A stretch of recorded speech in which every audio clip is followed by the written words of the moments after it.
Hello there, and welcome to this, the 217th edition of DF Direct Weekly, our weekly show where we discuss the gaming and technology news, or rather, in this case, a whole bunch of events that have happened this week. Joining me, first of all, to discuss it, hello, John Dillerman. Hey, Rich, we're celebrating Key 3 this week. The Keeleys, wait, no, that's the awards show. And we got a State of Play. And I'm here back in Germany, brought to you by Raid Shadow Legends. Have you played Raid Shadow Legends? It's a great mobile game. You can do raid things. You can click on units. I think it's a mobile game. I'm brought to you by that today, apparently. So, was that an effective sales pitch? I think I kind of wish we were being sponsored after that, John. Mm-hmm. They better sponsor us after that. They're not right now, but they better. I mean, I think I just sold people on the game right there. And also joining me, Alex Battaglia. Hello. Yeah, I'm only sponsored by Samsung, as you can see here, and the DF merch store. So that's about it. Of course, DF merch store, store.digitalfoundry.net. Please access that web zone to check out our merchandising wares and help to support the team. But with that, let's move on to our first news topic. First news topic, actually just a reaction to Summer Games Fest, which occurred last night, despite the fact that I sent a Terminator back in time to eliminate the person who came up with the word fest, which in turn may have actually created the word fest based on Terminator lore. But anyway, John. Yes. Rather helpfully, you watched the whole thing and put together a list of games that you found interesting. So let's begin with this list of... I mean, it's actually a bit of a hashtag content light Geoffcon this time around. Well, I guess there's a lot of content, but you didn't find much of it interesting. Well, that's not 100% true. There's plenty of stuff that's interesting in there, but there's only like a select amount that I felt was worth mentioning here on DF Direct Weekly, right? Right. Okay. I agree with that. Fair enough. Yeah. Okay. Let's kick off with Resident Evil Requiem. John, this looks pretty awesome, right? Yeah. So this has been long rumored, obviously, and people were expecting it to show up, which is why I loved the Capcom trolling that occurred, where they sort of came in and said, "Yeah, we're celebrating the Resident Evil 30th anniversary here. This is great. For those interested in the next Resident Evil, we'll have more to say on it soon." And then he jumps off.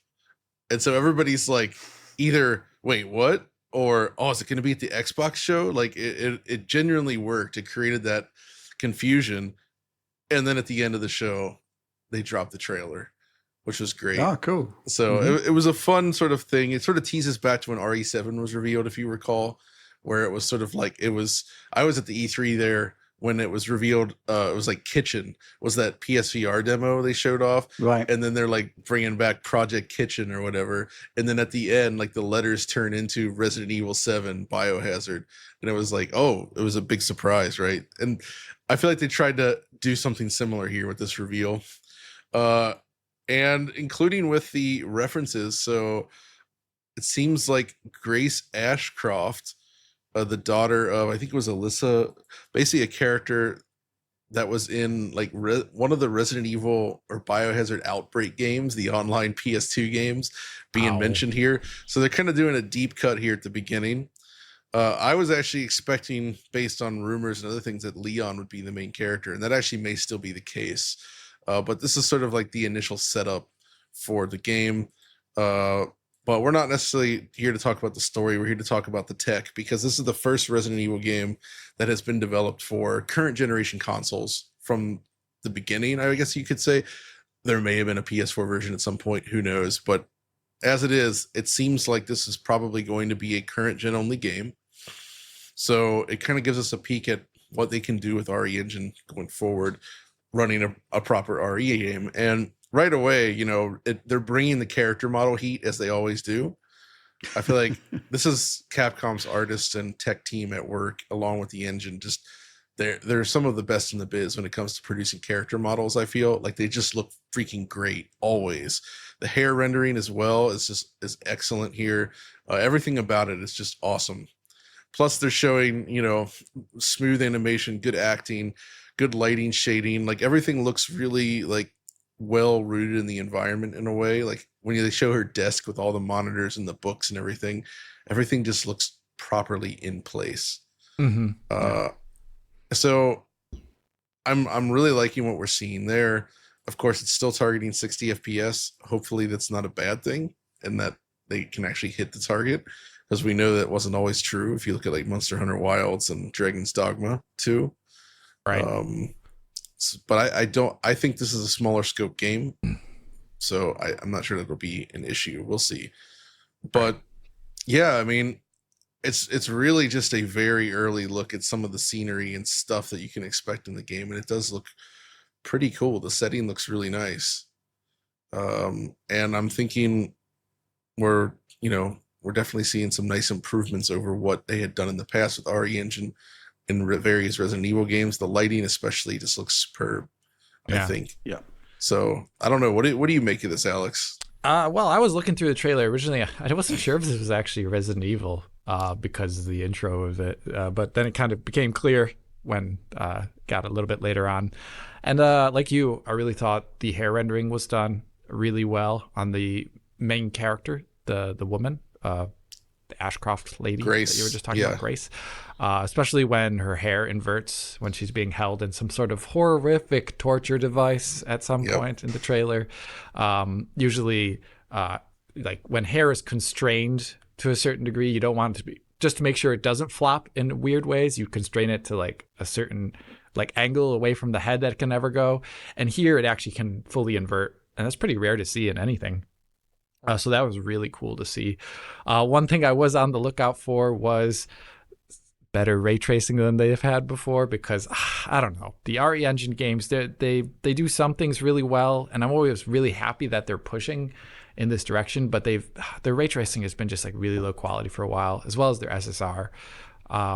But the only really good evidence I could see of it in the trailer was they could have faked it, but like the reflection on her glasses in the beginning, where you can see the reflection of the monitor right in them. That was pretty cool. That could be done in other ways, obviously, but as well as later on when they show that hallway with the curtain kind of having the wind make it draft in. A little bit hard to tell because of the camera angle there, but it didn't break up horribly like we would see with like the previous SSR, and it didn't have like a kind of not so great look as their previous RT implementation have had. They did say they were iterating on those things when they showed off their next version of their RE engine in those presentations they had published on their channel not too long ago.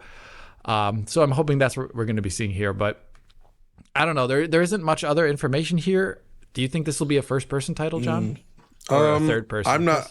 If Leon's the main character, I think it's going to be third-person. Right. Because I feel like they wouldn't do a Leon knowing how popular he is in first person. It would anger people. Plus in Japan, the first person stuff wasn't as well received. Oh, really? Okay. But it's hard to say what they're gonna do yet. You really can't tell from this trailer. Yeah.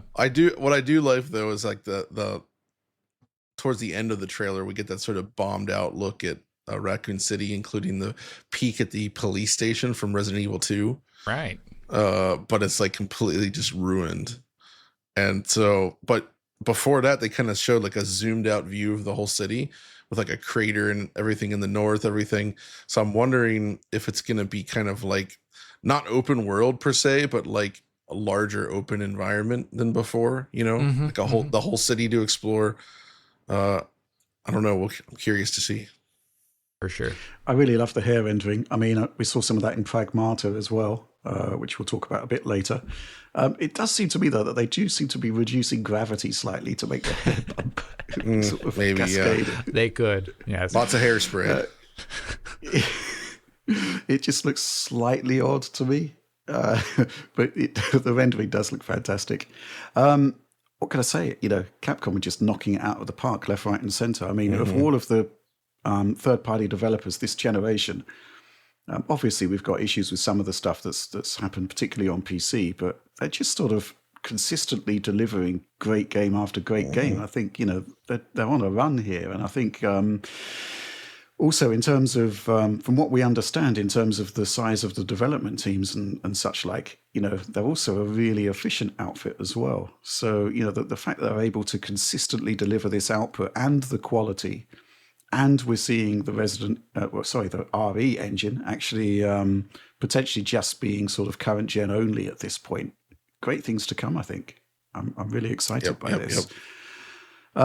let's move on. Let's talk about Mortal Shell 2, which, yeah, I mean, basically exactly the kind of sort of action of what I'd like to do to the person that invented the word fest from start to finish. This is like brutally violent, but looks fantastic, right, John? Yeah, so I kind of mentioned this because it's kind of a running joke with how Tom is always assigned Mortal Shell. He spends many hours in Mortal Shell, and it is actually a pretty decent game. But of all the Souls-likes they showed during this show, I feel like this one was perhaps the most visually striking. Like, it's got a very monochromatic design that actually it's extremely hyper detailed, but like really it looks good. Like, you're like, oh wow, this looks beautiful. In addition to the rather violent but superb animation work they're doing on all these enemy deaths, which again I thought just looked phenomenally good. It just made a good impression on that amongst the many other Souls-likes we saw today. And there were a lot. This and I love Soul style games, but yeah, there's a lot. This one though this looks intriguing, and I really like the way everything's drawn and lit. It has this very realistic look to it, yet still fantastical. I feel like too many games of this show had what I call like Fortnite syndrome, where they kind of look. They have like pseudo realistic characters, but it's like a little stylized and cartoony, and it just ends up looking not good to my eye. Like, it's just kind of boring. This doesn't have that at all. This more reminds me of, like, I guess what Bluepoint did with the Demon Souls remake. Instead of that focus on the hyper fine detail everywhere. So I don't know. What do you guys think? Very crunchy looking. I've never seen a killer snail in a game before. Alex, this must be Unreal Engine 5. Right? That's what I was thinking. The last title was a switch off title where it was tail end of UE4, and they pushed quite a lot of features. It had DLSS, it had like even RT in it, I believe, on PC. Tom was covering that one. I did not cover the Mortal Shell, even though I think I complained about it once on what is formerly known as Twitter, when I loaded up the game and it doesn't start with VSync on, and it made my PSU explode, my power supply explode. Wow. But so that's my experience with Mortal Shell. But Mortal Shell 2 does look pretty good. I'm hoping it is UE5, and given the release date of this, I'm really starting to hope a lot of games, we get over this era where we were seeing a lot of games publishing on like 5.2, 5.3. I really hope that people, given what we've seen so far with the advances in 5.5 and 5.6, that a lot of developers see those as worthwhile upgrades and spend the time to integrate a number of the changes that those versions of the engine offer, because if it comes out at some point in the future with like a 5.3 or 5.4 version, we'll end up just seeing a lot of the same issues we see in almost every Unreal Engine game, and that would be a shame.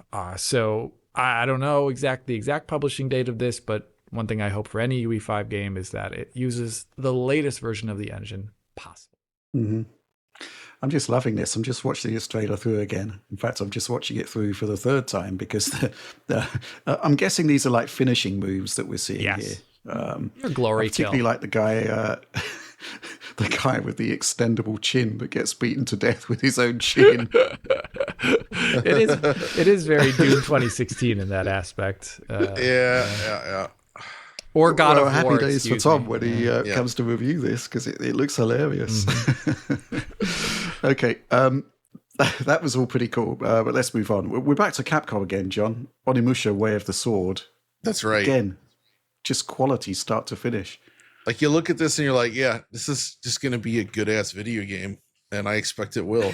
Onimusha has, they've been doing the remaster releases. They just redid Onimusha 2, actually. Right. Which I have to admit I did briefly look at that, and I don't love the way it looks. Like, the backgrounds aren't actually all that improved, so it's kind of low res looking. I think it looks better running on a PS2. I agree with you there, Dan. Wow. But, we've kind of been waiting for a new installment, or at least I have. I love these games, especially the third and fourth ones. The one with Jean Renault being the third one, which is just phenomenally crazy. What I liked in this new trailer, though, of course, RE Engine, of course, I'd imagine. They actually brought back the boss Osric, it looks like, from the very first Onimusha, and kind of shows you fighting him in that footage, which I thought looked really cool, along with various other scenes. And this looks like, the RE Engine kind of visual style that we all know and love, which is to say it looks great, but not necessarily pushing new boundaries. But right. I think it's just that strong art direction, and it's probably going to be an excellent game, given Capcom's track record these days, as we were just saying. They don't. So just based on that, like, I'm excited to play another Capcom sort of hack and slash style game. And I think in this modern era, based on what we're seeing here, it'll feel a little more separate from Resident Evil, because if you go back to Onimusha 1 and 2 especially, fundamentally they were kind of like classic Resident Evil games, except for its sword combat instead of like guns. I mean, less survival horror-y, of course, but you're still like running around pre-rendered backgrounds. You're getting objects that allow you to proceed through different areas, solving puzzles. It's that kind of thing. This maybe takes some Souls like elements, but I'm not sure yet. It still seems to be its own thing, so more character action based. Either way, I'm excited to see it. Yeah, I agree. I think the other thing, of course, is the game doesn't really need to actually push technical boundaries. Nope. If you're like fully competent and all aspects of the game are executed competently, and you've got great art direction, and you've got great gameplay, well, what more do you actually need? And I think that's pretty much what we're seeing here, hopefully. Yep. Not sure which version we're actually seeing here, but, Capcom seem to just deliver on all platforms to the best of their ability based on what we've seen so far. So, yep, I think this one's going to be pretty cool. Again, we're not really done with Capcom. We got more Capcom to talk about later. But this one really stood out, right, John? Felt that boxing. Gosh. This was just like remarkable, right? Okay, so this ended up being one of the biggest surprises of the show, and one of the most visually striking, and that it's essentially like a boxing story about effectively Muppets. Not actually Muppets, but like they're Muppets, right? But my goodness, this has to be some of the most realistic rendering I've ever seen, in that what you're looking at looks like actual like puppets moving around, and the features in the environment and the objects featured throughout, also they did a phenomenal job with the material stuff. Right. Just the way it's all lit, the way it moves, it looks insane. Like, I absolutely love the visual style. And it seems like it's kind of like a weird adventure-y Punch-Out game, kind of. Yes. It looks like Punch-Out, yeah.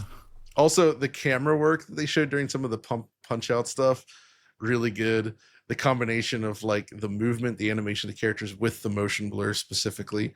Like, if you didn't have motion blur in here, this game would look much less good. This is a perfect example of why we like motion blur. It is what allows it to look very realistic, right? So plus just the movement of it. Man, I'm just looking at it again now, and I'm freaking loving this thing. I don't know how it's going to play, and it's also interesting that despite the kind of genre, it only seemed to mention it was Steam, so PC only right now. Wow. So Alex, I mean, the developers have been making this for a long time. I remember seeing demos. I wasn't aware of it. Yeah. Well, the thing is, back then, I didn't know it was a boxing game. I've seen, because the way I think the animation is done is like the equivalent of like holding move sticks, like PlayStation move sticks in front of a camera, and that like animates the character so it looks like hands are controlling it, like in this like loose way. And then the thing that sells it is like the incredible animation of the hair on the Muppets, secondary animations. Yeah, and obviously the lighting, the backlighting, and everything, and the motion blur is really great. But I didn't know what it was for a long time. I thought it was just some weird guy who likes making Muppets in Unreal Engine. But it turns out it's a game apparently, and I'm interested in it. I mean, I haven't played a Punch-Out style game in I don't know how long, so that could be interesting in its own right. But it's also cool to see people try different aspects of rendering out. We see a lot of realistic characters, but I don't know if I've ever seen a realistic Muppet in a video game before. So that made me excited. I was also, they got a lot of screen time for what is essentially a Muppet boxing game. A lot of trailer time there. So bravo to the people who allowed that to be on stage for so long. This is why boxing games are like. You remember when they first showed Fight Night Round 3 for Xbox 360? Yeah, it was amazing. My brain exploded. That's the same feeling I'm getting here, like 20 years later, only with Muppets. That game is just so insane. We should one day somehow do a DF Retro aspect for that, because that reveal I agree. was ridiculous. Yeah, that was a stunner. Absolutely amazing. Yeah, I remember I was actually at Criterion Games looking at, I think, Burnout Revenge. For 360, when I first saw that. Mm-hmm. Yeah, the 360 version. Yeah, and they were playing that in the office, the demo that had come out. And it was like, okay, this is looking quite impressive. Returning to Felt That Boxing, Alex, real time, do you think? Yes. Pre-rendered in any way? I think it's real time, all of it. From everything I've seen about this person, they only show off real time stuff. So. Wow, because it is looking very, very CG movie-like. They have the power of the PC behind them. Yeah, they can just throw a 5090 behind it, I guess. So do what they want. Yep, awesome. Okay, let's move on. Now, the final game you've chosen, John, Mina the Hollower, which... do you have any idea what this is? Pretty good. No. Rich? Do tell. Okay, so are you familiar with Shovel Knight? Sure. Mm-hmm. It was a great game, but it's been around a long time, re-released many times. Those guys have taken a very long time, but they've been working on a new game for years, and this is it. We've seen it before, and it finally got a release date of October 31st, 2025. Oh, yeah. And I think these guys are among the best at doing pixel art style, classic games that feel suitably retro, but still offer something that feels fresh and interesting. They're not just slavishly copying games that exist. They're doing really just great design work. And Shovel Knight was sort of an homage to Mega Man style platformers, Mina seems to be kind of an homage to Game Boy Zelda a little bit, but obviously with a lot of its own mechanics and pushing way beyond that. But it's kind of a unique amalgamation of styles where it doesn't necessarily look like it belongs to any classic genre or generation of consoles. It's just, this is their style of pixel art, and I think it looks awesome. Plus, presumably, we got to hear a track from Jake Kaufman, who was one of the best chiptune composers of all time, but has been sounds amazing. Sorely absent for years for various reasons, as I understand. And I'm very excited to hear something from him again, and that as well is exciting. So in terms of just raw ass video games, this is video games, the video game for me. So I'm very excited to play it, even if this isn't about the tech. This is what they do a great job implementing classic style pixel art with a style that feels unique to them, and I like that. So cool. I can't recall, how does Shovel Knight actually, because I'm curious about how they actually get these really low resolution graphics on a modern screen. Do they actually when they send it to your display, on a console version of the game, is it 1080p and then they internally upscale, or do you know how they do it at all? That's how most of these retro games work. That's the same that we did with RZ and everything, where the assets are drawn at a low pixel resolution, but then sort of scaled up to match whatever the output is to your screen, presumably with either a very, very subtle interpolation or nearest neighbor, depending on how it scales. Mm-hmm. And that's what you're doing essentially. Yeah, so looks crisp. It's just, yeah, exactly. They just want to present it with super sharp pixels. Right. Mm-hmm. So how does that work then? You basically author with the idea that your presentation will be on a 1080p grid. And you've got basically a nearest neighbor 4K upscale option available. It can be you target a virtual resolution of 384 by 224 or something, or just some kind of resolution like that, right? And you're just scaling it up. That's it. So you're making things at a low resolution, but then scaling it up when on output to give it that look. So not bad. Okay. So it's all about basically clean dividers to your output resolution then. Exactly. Or doing a very subtle interpolation, which At the still very produces end. sharp pixels, but it prevents any sort of shimmering or weirdness, right? Yeah. Okay, cool. Let's talk quickly about the actual show itself, John. I haven't had the chance to view it yet, but final sort of thoughts basically on the whole thing. What do you think? Well, first of all, did you see Geoff's sneakers? I didn't see anything of Geoff. Oh man, I was on Geoffcon 5, he not was, on Geoffcon 1. He was rocking some golden, what seemed to be well over $700 sneakers, which were pretty snazzy, along with a suit. So he, he's doing the thing. Yeah, the show. It's weird to talk about these shows, right? I think he does a good job at presenting what he's got. You know what I mean? Putting together a show like this is no small feat with all these publishers involved. It is different from the press conferences of old, where it was like you would have a platform holder specifically holding the show, right? And that would tend to focus more on specifically what's coming to their platform. They already have these relationships. I mean, Geoff does as well, but stuff in place. And this is just one man and his company trying to bring all this stuff together. It's pretty tough, but so there's not anything like really surprising that usually comes out of these, but there is just a fair few amount of just nice looking games.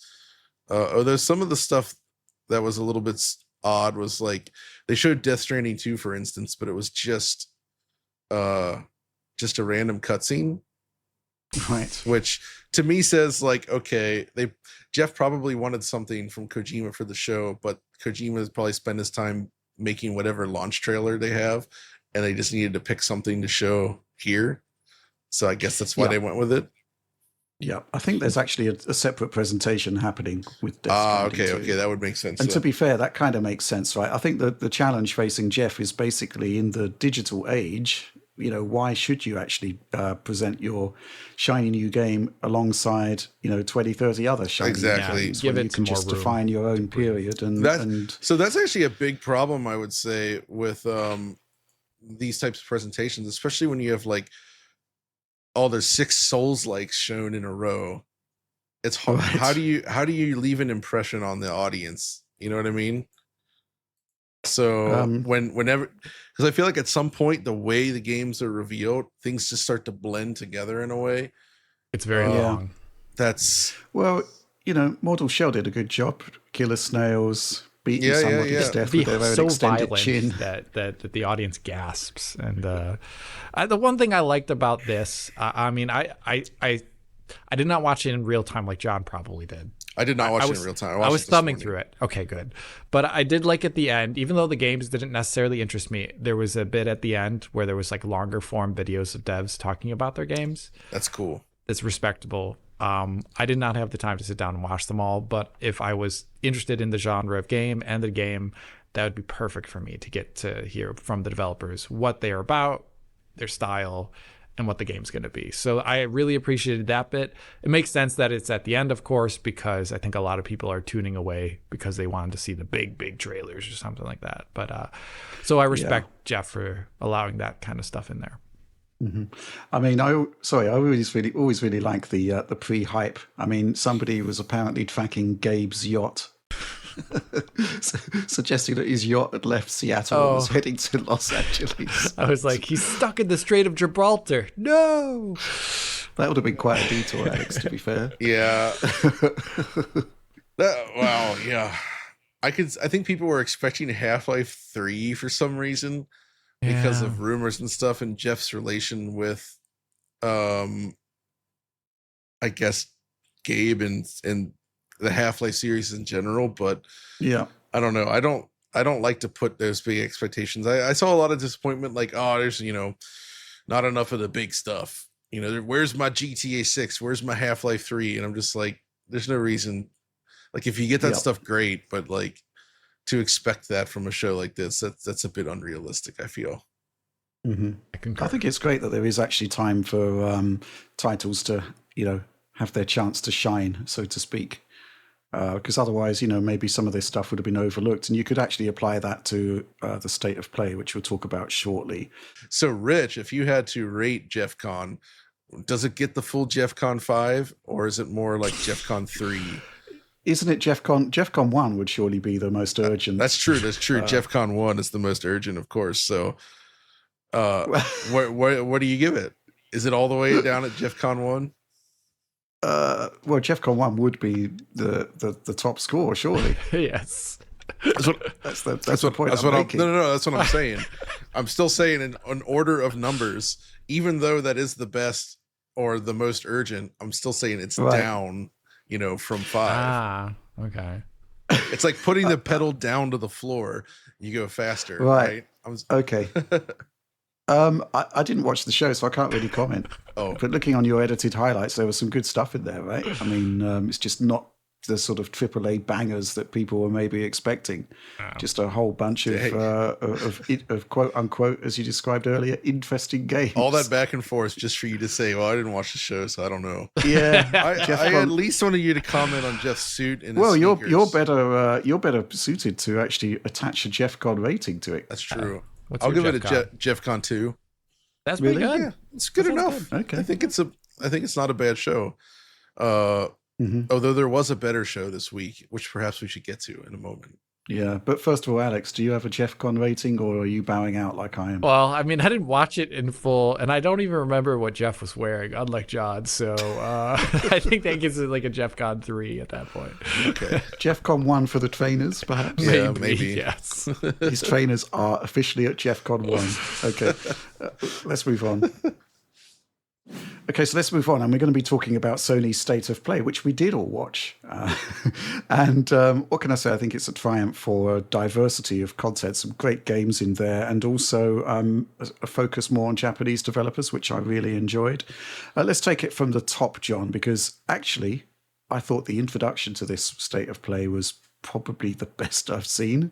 And I actually thought maybe there was some sort of new presentation going on for State of Play, but what it actually was just the introduction to an incredible looking game, right? Correct. So Enhanced Games, Mizuguchi's studio company, they're back. Tetris Effect, of course, Rez, many other things that they've worked on. There was what was the one last year? I'm actually blanking the name. The puzzle game where you play as the small dog. That was amazing as well. But oh yeah, wow. Yeah, the one like totally. I forget the name. The name is escaping me on the fly here, but either way, essentially they have returned here with what visually was like, okay, this is very reminiscent of Tetris Effect, but it turns out it's a return of Lumines. And we've seen Lumines sequels over the years, but they all felt like they were just trying to capitalize on the original look and feel of the PSP game, which at the time was magical. I thought, like, I still have fond memories of playing Lumines, like outside during a cool spring, like sort of evening with the sun setting in the sky there and the clouds above, and just like having the headphones on, just diving into that. And when I finally reached Eri Nobuchika's lights in that game, it's just like, oh my god, this is incredible. It was an amazing experience. I absolutely love that game, but none of the sequels caught me quite the same way. But I did get that same emotional resonance with Tetris Effect, which is why bringing this to Lumines I think is really, really smart. And this is fundamentally, it's a falling block game, but one based around the timing of music, right? So the blocks and the line that clears them all kind of update based on the songs being played. And yeah, I feel like this is just awesome to see it. I don't know if you guys have any experience with Lumines, but do you? Yes. Not since the PSP launch. I've only played the PSP version. I had a friend who had a PSP. My favorite. I didn't buy one, but that was the game that he was most obsessed with. So that's the one I've played, actually. Can I just point you guys at one thing that I find really intriguing about this trailer? And I think we have to talk about it in the conference in general. Did you see how it starts the trailer? It says captured on PC. Whoa. At the start there? Yeah, it says captured on PC. And I find that totally unexpected.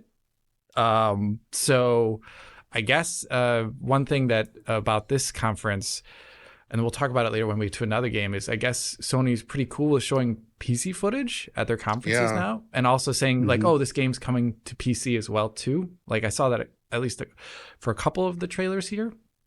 But as someone who is intrigued by this game, I'm also very now intrigued that it's actually going to be coming to a platform I'll play it on. So bravo Sony for showing off. It's not a dirty word anymore, so I guess they can show it off now, and they did. So bravo to the team there. Cool. It's interesting because at the end of the trailer it just says PS5 and PlayStation VR 2, and actually the VR 2 stuff I find really interesting, because if you actually go back and look at that initial introduction at the beginning of the trailer, you just think, my God, this is going to look incredible in stereo 3D. Oh, stereo, right? Yeah. Yeah. So looking at this, as a potential PSVR 2 title, I'm even more excited because this just looks incredible, and the audio was just astonishingly good. Yeah, maybe it'll get a MetaQuest release as well, like that would Tetris Effect and other games. Humanity, by the way, that's the game I was thinking. Humanity, Humanity, right. Also on Quest. Plus, obviously PSVR. This is coming. That'll be. This was a very good-looking game, though. It could be pretty heavy to run. It just looked all the particles and stuff. Like I was, maybe. Yeah, Tetris Effect was similar, so yeah. They managed to get it going on the Quest, so we'll see. But either way, looks awesome. Mm-hmm. Okay, let's move on. The next game, in actual fact, the next game in chronological order was Pragmata from Capcom, which, John, take it away. Yeah, so this was a game announced, I think, during the reveal of PlayStation 5, if I recall, during that very first one where they opened with GTA 5, and then moved on to other games, including this. And there was a sense for a bit that Pragmata might go the way of Deep Down, which was the game shown during the PS4's launch period, which quietly went away and never reemerged. And then Pragmata as well seemed, they showed it a couple more times, and then it just sort of very quiet. Didn't hear anything on it. And it is a new IP running on the newer version of the engine, but based on this, clearly they're still making it, and this is the first trailer where it actually looks like we're seeing what the game might be, like actual gameplay footage, and it seems to be sort of a moody, slower paced action adventure where you're escorting this girl who has powers, who you can also use in combat, which also allows them to go nuts with the strand hair system, by the way, since she has her long flowing hair on screen pretty much all the time. I would love to see what the actual millisecond render, the per frame render time is for her hair.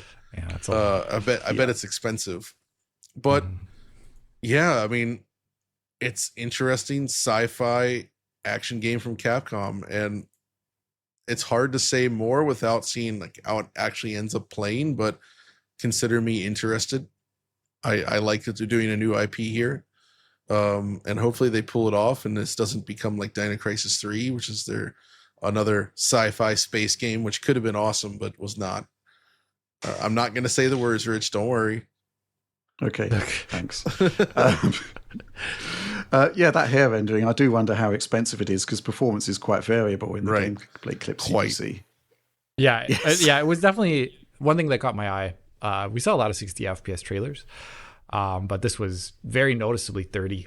And they didn't seem to really be pushing motion blur so hard, John. I don't know if you'd agree with that. No, I would agree. Yeah. Yeah, it did seem a little bit low given everything. But I think one thing that I really recall about the first Pragmata trailer is they were showing off, like, this was like one of the first time we saw anything PS5 related in terms of rendering after like the Unreal Engine 5 presentation. And they showed off ray traced reflections and ray traced GI in that initial one, but it was like they didn't even end up using that style of tech. Like, it was way different when they started shipping the real stuff in games. And I'd be curious to see if this is more like because they really downgraded its quality over time to get it running better. But here, maybe if it is a 30 FPS game, I don't know. It's really hard to guess if that's what it is based upon the trailer. But they could push up the quality hard. This says captured on PS5 Pro. It was very high res, at least. That's the one thing that I took away from it. Very high res trailer. It looked kind of had that a little bit of a raw look, like the base TAA in the Resi games kind of is a bit raw these days. Another thing, shadow maps, but it did seem to be using some of the core tech that they've developed now, like in terms of lighting. It did seem to be doing that kind of stuff. So I was excited about that. But 2026, a little bit of a ways away from now, so we still got a lot of time. Maybe it'll be 60 FPS when it comes out. Or maybe they'll just be a quality and performance mode. True that, yeah. But we'll I don't know. Showing off a game in 30 though, after because all their other Capcom trailers were like 60, 60, 60. You know, it was awesome. But then as a result of this being really wobbly 30, it's got a ways away, but it did look unpolished as a result of that. But yeah. Okay, let's move on. John, you want to talk about this one? I do. Romeo is a dead man. Yes. So this seems to be the latest joint from Suda51, who man, what a cool dude. But so right away I knew right away with visual styles, and I was immediately like, oh, this is probably a new Suda game because of a few reasons. One, there's man with cyber sword. Two, there's all sorts of weird visual styles that are like kind of conflicting. Three, the frame rate is very unstable and bad. Those three things together, and the blood, so much blood. That's where I was like, this is like stupid killer, amount of blood that looks very entertaining. But you know, given no matter what, his games have these technical faults, and this one probably will too. But these things have a lot of heart, and just like they do weird stuff. And the way I look at a Suda51 game is like, Alex, you know this feeling. Like, let's say we're editing a video, right? And all of a sudden we have this idea for like a joke or like a fun segment, and we're just like, screw it, let's just implement this, and we just do it. That's the freedom that we have making videos. But when it comes to large productions, like if you're making a movie, like a Hollywood movie, you really can't do that most of the time. Like, no way the big money would allow it. Same with video games, you know, bigger games, like you really have to sort of, I'd imagine, sort of really approve a lot of to get this stuff done. Suda games feel like he just has like weird ideas at like 3 a.m. and he's like, oh dude, what if we just did this? And everybody's like, all right, let's just do it. And then they just run into the office the next day and they do it, and it's scrappy, but it's funny and it works. And it feels like the game is just packed with that kind of stuff. And that's kind of why I like them, because they're always unexpected, especially at the very end of the trailer. You see all those different things. There's pixel art stuff, weird anime art style, like all kinds of stuff that just pops up. And they've done that kind of stuff before, and I think it'll be interesting. I just hope it has a PC version so we can play it at a good frame. Yeah, so it runs better. But they've always used their own technology for the most part, right? I mean, are they doing Unreal here? They did Unreal for No More Heroes 3 and the No More Heroes spinoff before that. Yeah, you're right. I forgot about that. I'm going to say it's Unreal. Yeah, that makes sense then, given the visuals on screen here. But once again, the polish level is always a question. I hope it is polished, at least. It is low. Yeah, it is a low chance. I mean, I don't know, but I'm at least excited that, you know, coming the trailers we saw one after another, like extreme whiplash in terms of feelings, like like that. This was trailer number 3, right? So this was nuts to come into. But I was happy to see it, and it was immediately identifiable, and that's always a good thing as an artist. People can see who you are right away. I wish I could be even like 1% as cool as Suda51. Yeah. But there's no chance. It's just, I'm like 0.1% as cool as him. So unfortunately, Rich is maybe like closer to being as cool as Suda51, maybe halfway there even, but yeah. No, I don't think so. Let's talk about Silent Hill F, which Silent Hill certainly seems to have the polish situation sorted out. What do you think, John? Okay, so I guess F is what you might be saying, the full F word, when you get surprised by enemies in the game. I don't know. So this is interesting because this is a new Silent Hill. We've known about this for a while, but it's set actually in Japan with Japanese main characters, which is actually a first for the series, which has largely been rooted in like specifically like American suburbia and the nightmares around that. So, but we've seen games tap into this Japanese horror formula before. So obviously Siren series is known for it. In fact, one of the creators of Silent Hill worked on those games and went on to do the Gravity Rush titles. And And then, of course, there was the Fatal Frame, Project Zero games, which again... Is that right? the F in here? Is that F a reference to Fatal Frame? That's what I was assuming. No. Fatal Frame, that was a camera game, right? Like you're taking pictures of the ghost. This is more like physical horror. I don't yet know how it's going to play. I don't know if they're going to get the mood right. Like it's hard to say, but I like the visuals on display, and I'm very interested.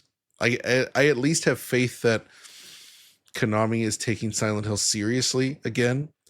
Right. Whether there was that sort of like short message, I guess it was, that was interesting from Hexadrive, I believe, of all companies. There was Silent Hill 2 remake last year, which was way better than I think anybody ever expected. And you know, Konami working with Bloober Team doing the heavy lifting there, it was phenomenally good. Like just what a brilliant take on a game that is so revered that I'm surprised they were able to pull it off. So this one seems fresh and different. I guess it's a internal Konami team, maybe. I'm not actually sure, but it seems to be Japanese developed. And Nioh Bards is making it, which I think is a Japanese studio. Yes, it is. Indeed. Nice. So wait. No, Nioh Bards of Poland. I'm wrong. It seems to be a studio made that's in Hong Kong and Taipei. Oh, so okay, so not Japanese developed, okay. But they seem to have been involved with Capcom in the past, doing stuff with like Resident Evil 3, Devil May Cry stuff. Remastered. I don't know. Okay, this is very, very interesting. Either way, I like what we're seeing, and I hope it's good. And it is Unreal Engine. Yeah, definitely. That kind of makes sense, right? I mean, it does look technically proficient. I mean, captured on PlayStation 5 Professional as well. Alex, any thoughts? Was using software Lumen. I could notice that as a result. They're going for 60, right? So yeah, that was also like the cutscenes were 30, but the gameplay was all 60, which I think is like when you're targeting a specific platform, that's a pretty reasonable thing to do. On the technical level, I didn't really have much to say about it other than it, coming after some of the other trailers before this, where it's like wobbly. This one was actually pretty consistent, and I did think the cutscenes looked pretty creepy. So very, very good looking.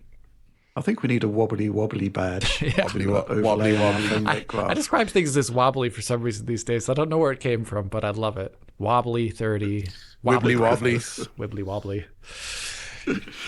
Oh dear. Let's move on. Let's talk Bloodstained, which looked pretty impressive, I think, John. Well, impressive. It's more like it's nice to see this back. So Bloodstained, Curse of the Moon. Curse of the Moon was the Curse of the Moonlight? No, there was the ones done by Inti Creates, which were the pixel art games. There was the main Bloodstained game from Igarashi's studio, and that game was originally kickstarted. It eventually came out after a long development cycle, but they've been pretty quiet since.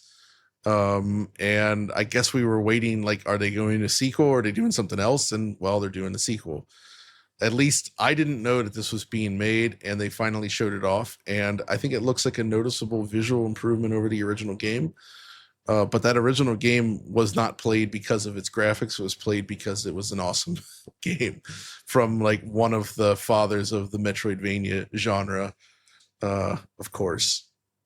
So yeah, I, just based on that, I'm excited that it exists, and I will be watching it, even if, there's nothing going on here that feels like technically amazing. It just looks well executed, and as long as it runs well, I'm fine. I'm happy. Well, you say runs well. It looks like it's running unlocked to me. Yeah, and so that is the concern, right? The frame rate in the trailer ain't great, but we often see that kind of stuff in these trailers, and in the end, the original Bloodstained ran fine on everything except Switch.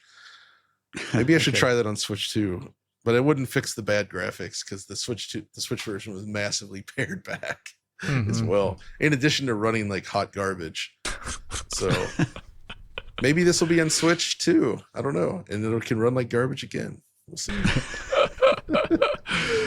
Alex, keep up that anything legacy. To add? No, I don't have much to add. I do think the first game wasn't the best looking visually. No. So this looks like a step up once again, but nothing that really stood out to me other than that I thought it was more visually consistent. I think the first game just lacked like a level of consistency, and I don't know why that was, but this one looks better at least. So that's all I have to say. I love the visuals, but I think you do have to be at 60 for them to be sort of to actually work as a presentation. Okay, let's talk Metal Gear Solid Delta Snake Eater. We had a gameplay trailer, John.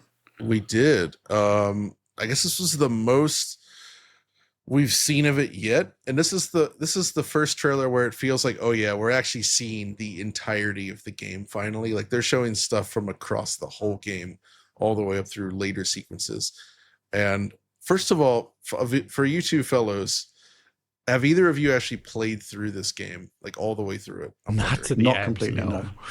Really? Okay. So this was, at the time of release, one of the most just like awe-inspiring games I'd ever played, just in terms of the sheer amount of stuff that they did in it.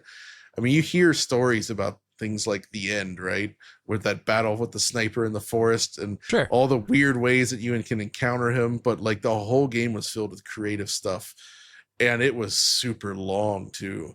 Like I could hardly comprehend how they were able to get so much unique stuff crammed into such a game at the time. Like it really was just an incredible achievement. So much so, like if you haven't played it, I do recommend it if you ever had the time, but it is great. Maybe play this version.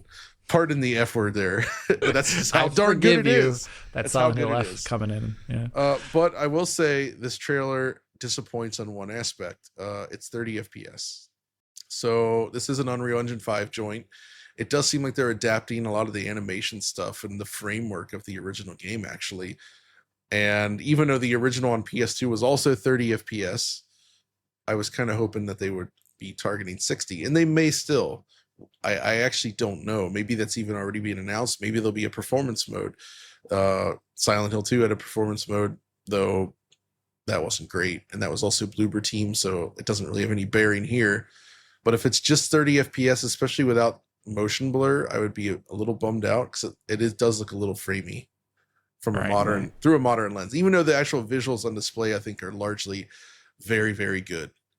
Even if it looks a little bit, I don't know, it's weird at times because it was such a stylized game, but also hinted at realism in its own way. So, but I so far I'm at least cautiously optimistic about it. Mm-hmm. Okay. Cool. I think my concern, John, is still the concept of having these brand new cutting edge visuals married with the original game design, the original control system. It's going to play like the original, especially if it's a 30 FPS game. I agree. That is honestly probably the biggest concern. I would still be okay enough with that, but it's going to make it look a little awkward, I suppose. Right. Because those animations were cool enough and good for the time, but they don't pair well with hyper realistic visuals. No. Yeah, and I think the other thing, of course, is what is the point of this whole exercise? Surely it's to bring people back, right. To, perhaps a jumping on point for new people to enjoy Metal Gear Solid.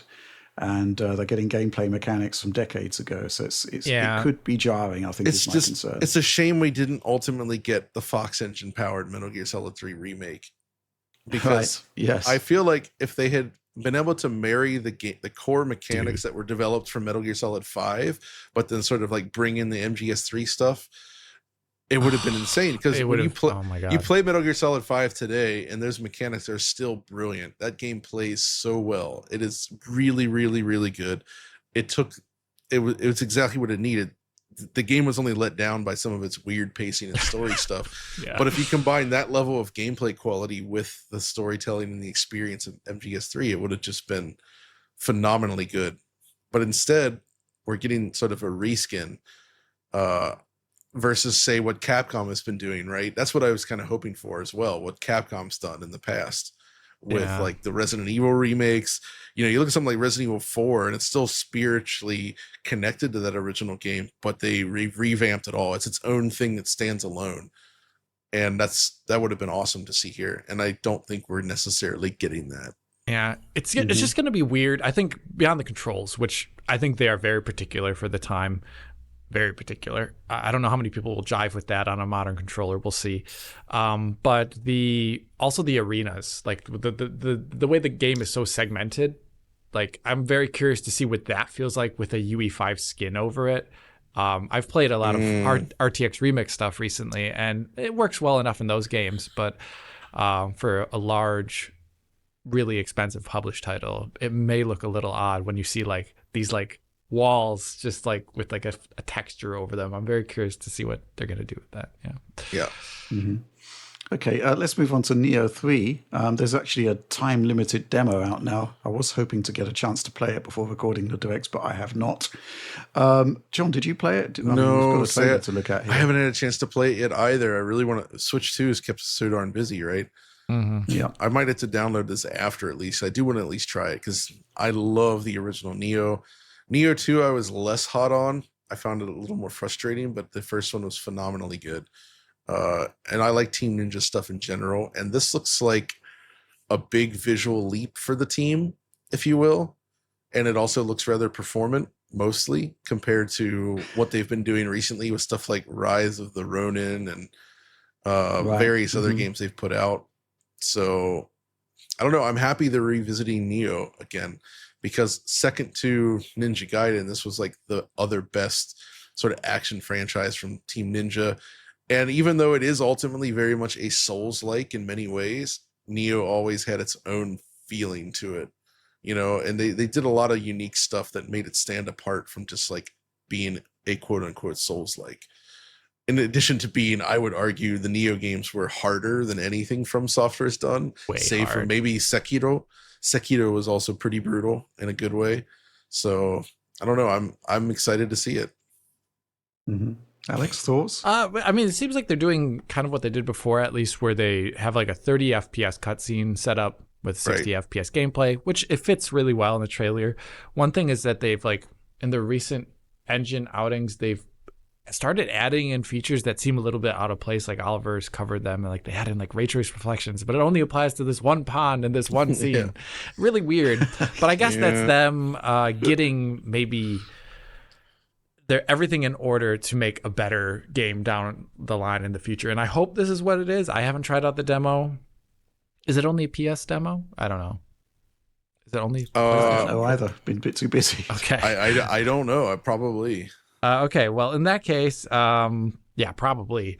It would be interesting to see what it is like on a base PS5, because some of their games have had some like strange resolution setups. They've used like checkerboarding in the past. You know, it'd be really see if they actually finally aligned to more current generation expectations regarding image quality, regarding performance. And at least historically, I would say the Nioh games are probably their best performers. They've had some issues with some aspects, like, I don't know, totally weird camera stuff in the first game, I recall.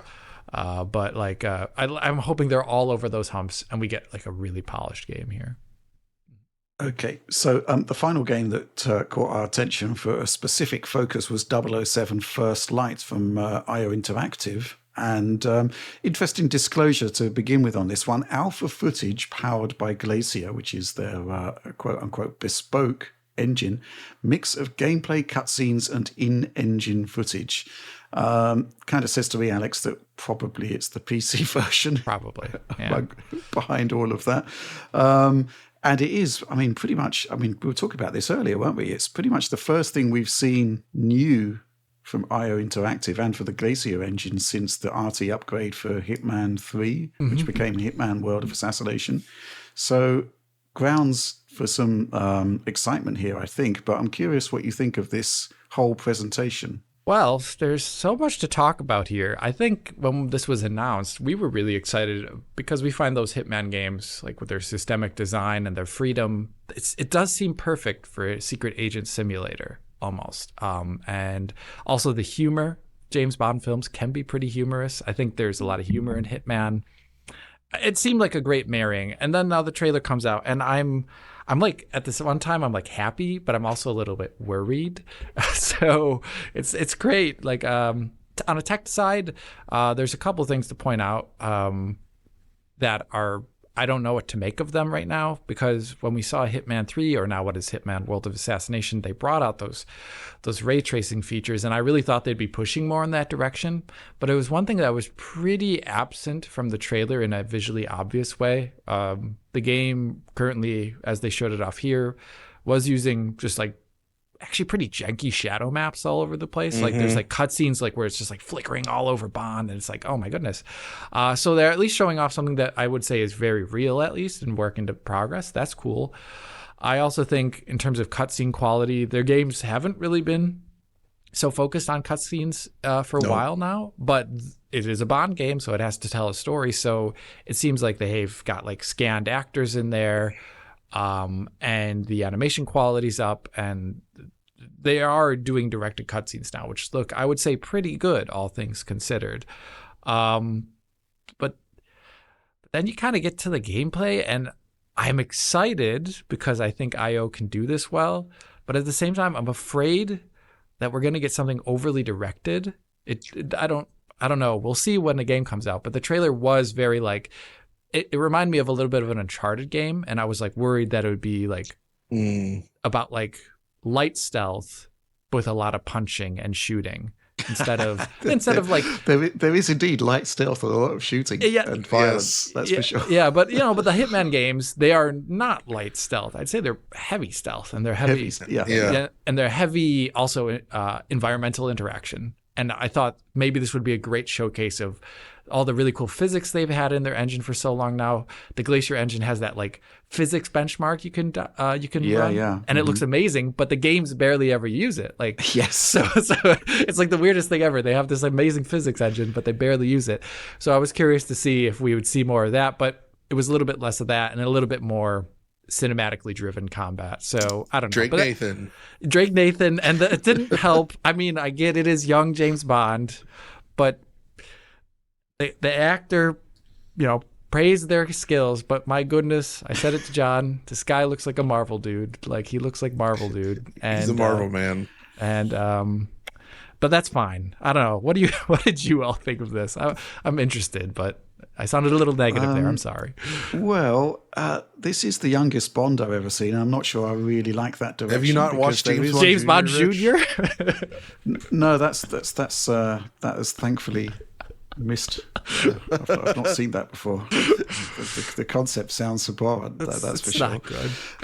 But yeah, I mean, let me rephrase that. It's the youngest Bond that I've seen, and there's always the concept that you're seeing this guy doing crazy, wacky stuff, and when did he learn to do this stuff? He's a pretty young dude here. Yeah. So yeah, that sort of seems a bit odd to me thematically. But there is some hints within there. I think there is a gameplay trailer coming soon where we should actually get to see what the game is all about.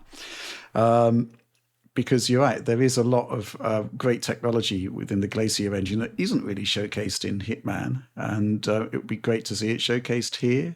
And I'm glad that they are.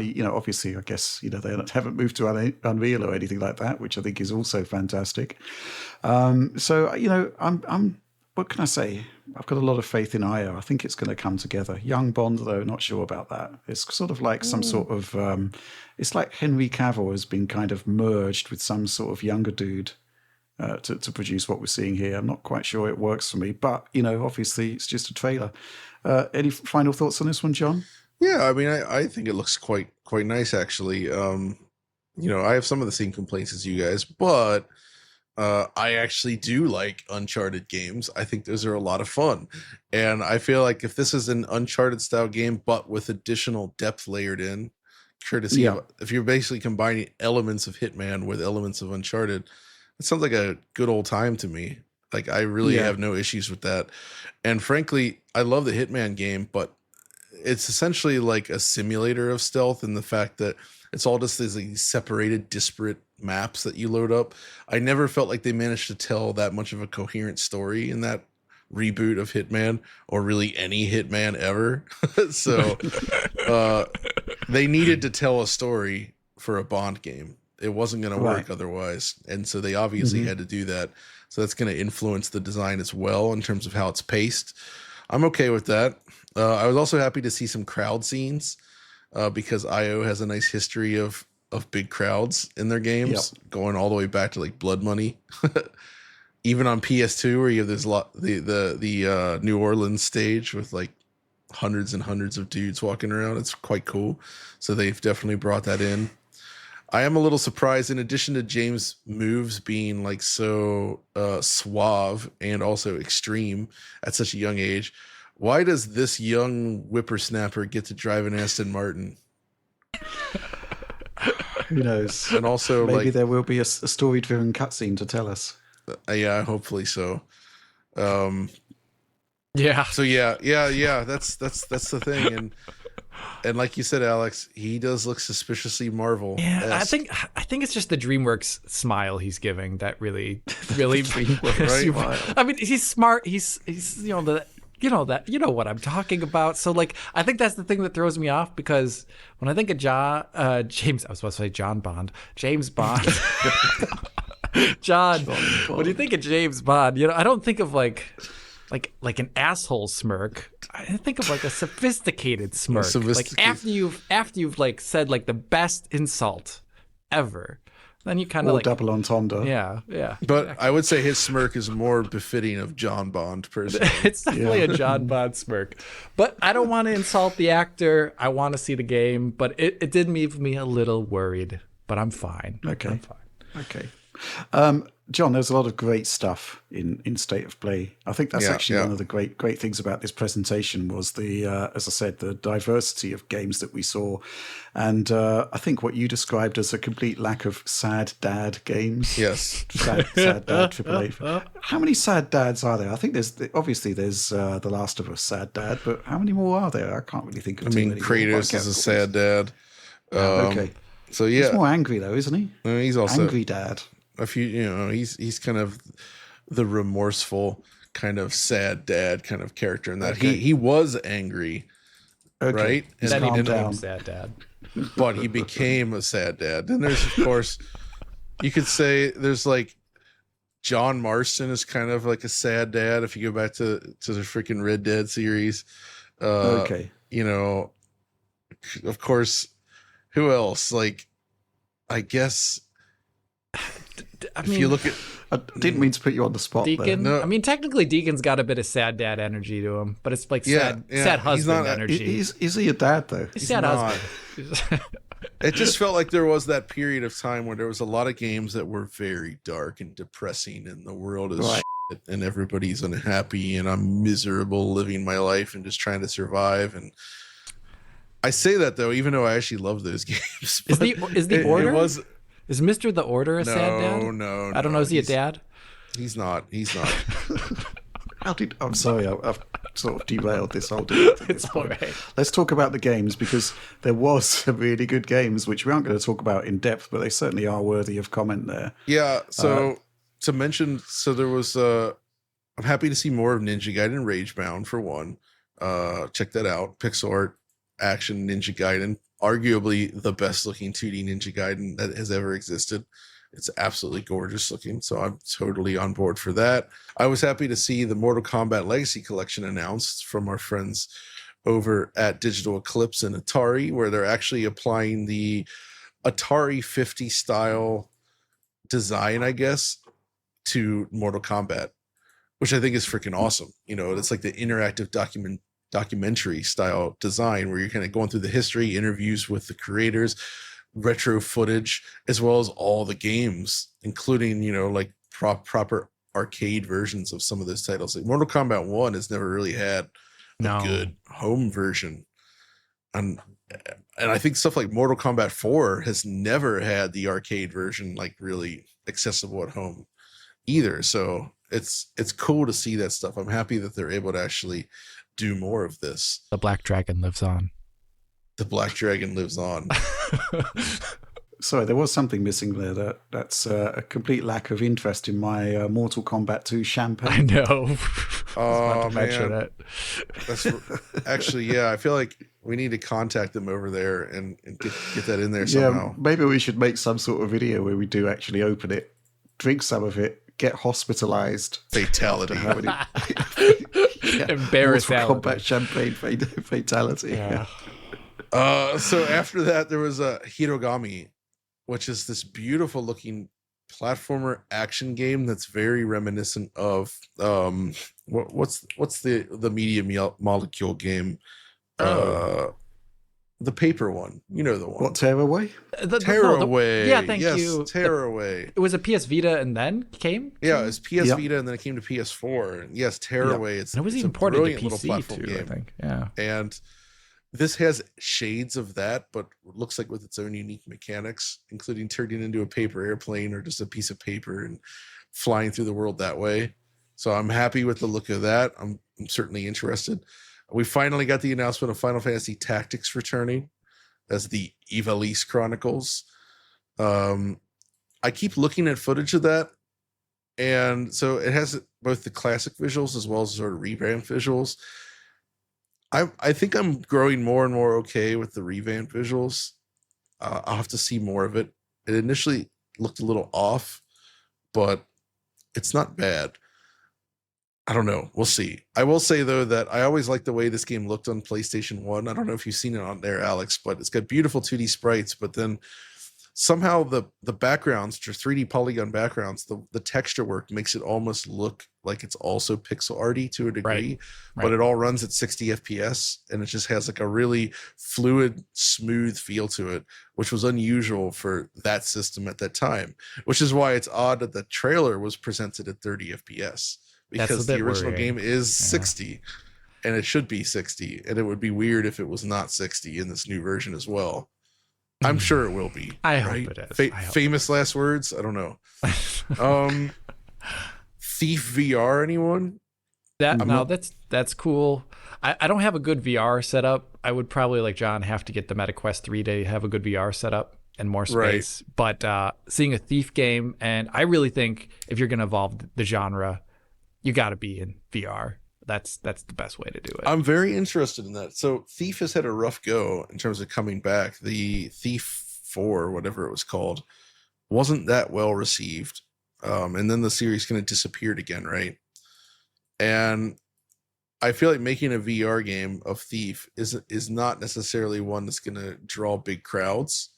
So I hope that their expectations for success are kept in check.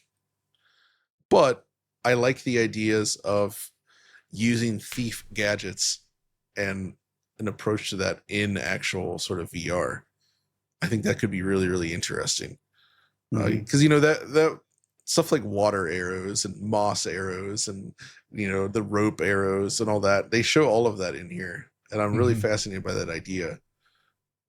So if they get the mood right, this could be a really cool experience.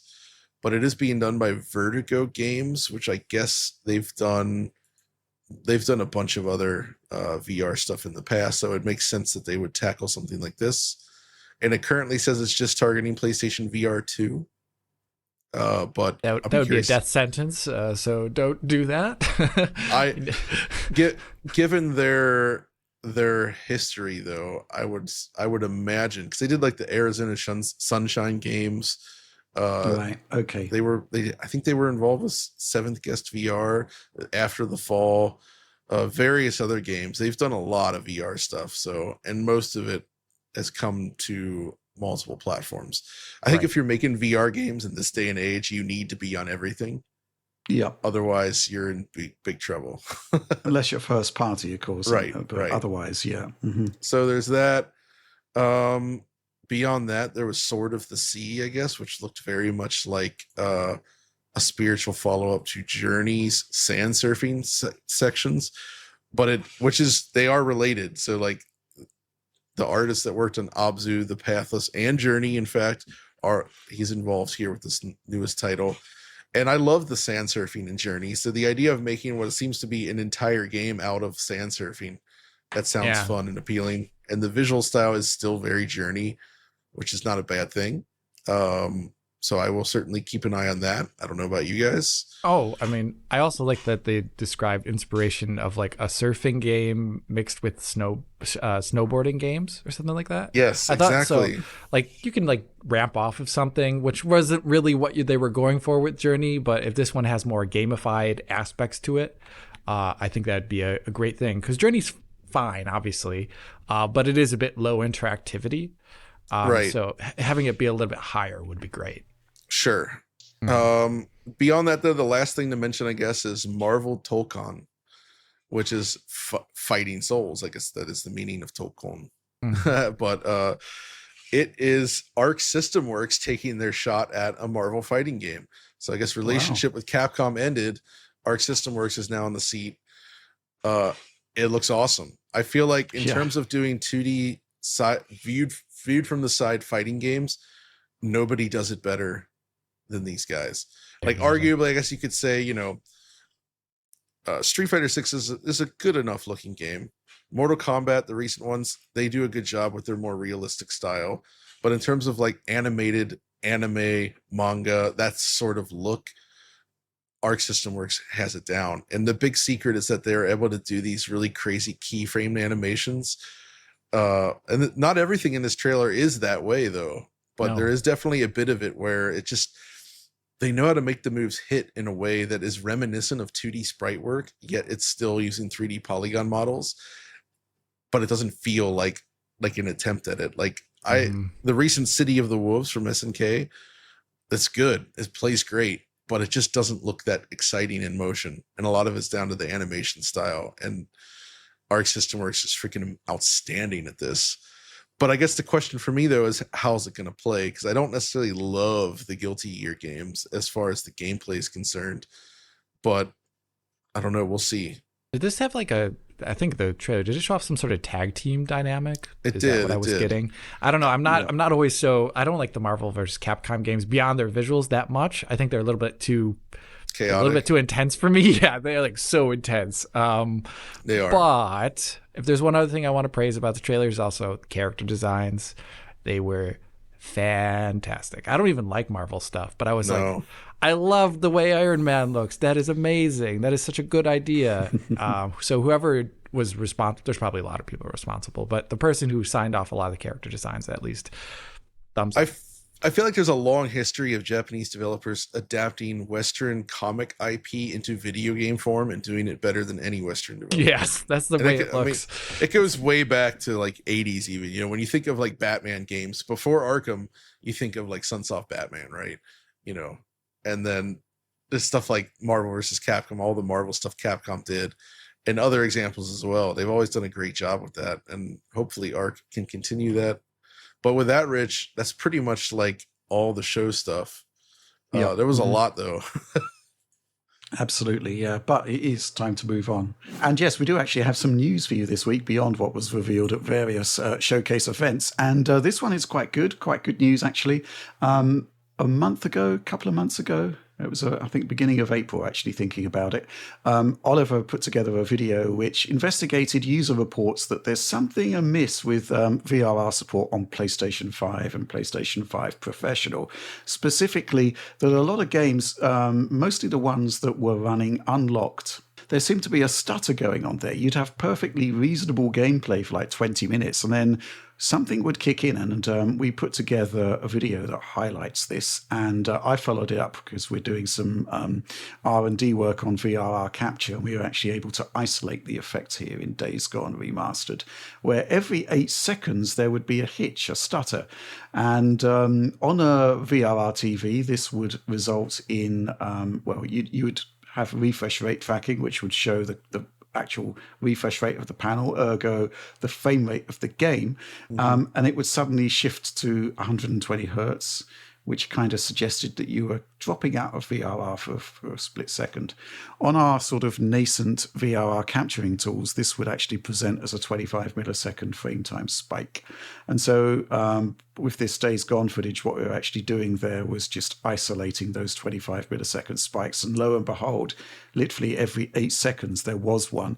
So this was quite an interesting experience because a lot of people just couldn't tell there was a problem. And it was the usual DF making it up, overblowing the issue, etc., etc. But there were a lot of people going back to November last year saying, hey, this is a real problem here. What's the point of a VRR mode if it's not actually smooth? That's the whole point of VRR, right? So this week there was a firmware update from Sony, and I actually got an email from Sony. and I counted it 68 days since I presented the findings to them way back when. And I've tested it out. Sony say that it is fixed, and well, it is fixed. Here we go with Days Gone again. The footage is actually now perfectly consistent within that unlocked performance mode on Days Gone Remastered. Before, you had to wait for like 20 minutes before the effects kicked in. This is actually footage taken 10 hours of VRR here. Wow. And I've captured at that 10-hour point. And it works. It's fixed. Hurrah. So VRR is actually smooth now, which is good news, right, John? Yeah, that's extremely good news, because it did kind of render the feature somewhat useless, because it wasn't, you already knew the titles didn't work in, but it was never clear if it was going to start having issues with whatever you were playing. And it created that extra layer of just annoyance that you definitely do not want or need with a console, right? Yeah. And so I basically just kept it off on PlayStation 5 during this period. Now, to be fair, I would argue most games that I've been playing didn't necessarily need it, thankfully. But Yeah. in the cases where you need it, you don't want this. And there is that concern that when these things do creep into the firmware, that the company either doesn't notice or doesn't prioritize it, because fixing it does require some amount of resource allocation, however small it may be. So the firmware team has to go in there, they have to test the problem, figure out what's causing it, trace it down, and then actually solve it and implement it. And it seems that they did exactly that. So I think that's awesome. I mean, hats off to them for addressing it and solving it so quickly. That's not always the case with these firmware. Quickly, 6 months. For software development, in terms of getting something into a stable OS build and everything, I say that's fairly quick. I mean, think about the freaking Dolby Atmos issues that have plagued Xbox for like, what, 6 or 7 years now? What's the issue there? I forget it. There's just, if you use Dolby Atmos output or any of the higher, you end up with lag, like between the audio playback and yeah, I remember that. It's never really fully been addressed, and it's annoying. As someone that actually has a setup capable of using it, I'm sad that it doesn't work correctly, because some games sound awesome with it, but you have that latency. So, and there's been plenty of stuff on the PlayStation side as well, like, not that it's necessarily considered a bug, but their VRR window itself is also very limited on PlayStation. That's never going to change, I suspect. Mm-hmm. But I'm at least happy they managed to address this. Right. Yeah. Any comments there, Alex? Yeah, I mean, it is fast for an OS build, but if my driver is broken for multiple months at a time, I would be tearing my hair out into oblivion. Don't do that, please. Yeah, don't. Got this nice head of hair. Your very lovely hair, Alex. Yeah. Treasure it while you have it. That's my advice. That is true. But yeah, this is also one of those moments to highlight that when we are making videos, capturing VRR is not always the way we are making our videos. So it can be a little bit of a bonus part of a video. Like when I talk about it on PC, where I'm like talking about like the VRR experience being bad or good.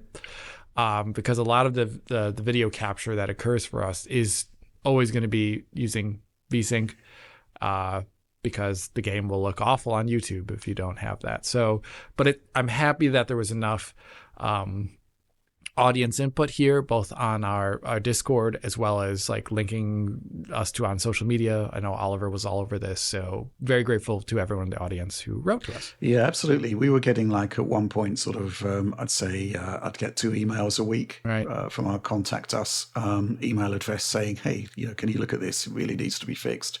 And, we kind of thought it would get addressed, and then like 4 months passed and nothing happened. So yeah, that's why we started an investigation into it.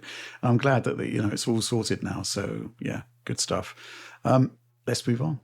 Interesting release announced this week, a year to the day after it was released on PC and PlayStation 5. Game Science's Black Myth Wukong has been announced for an Xbox release. It's coming August the 20th.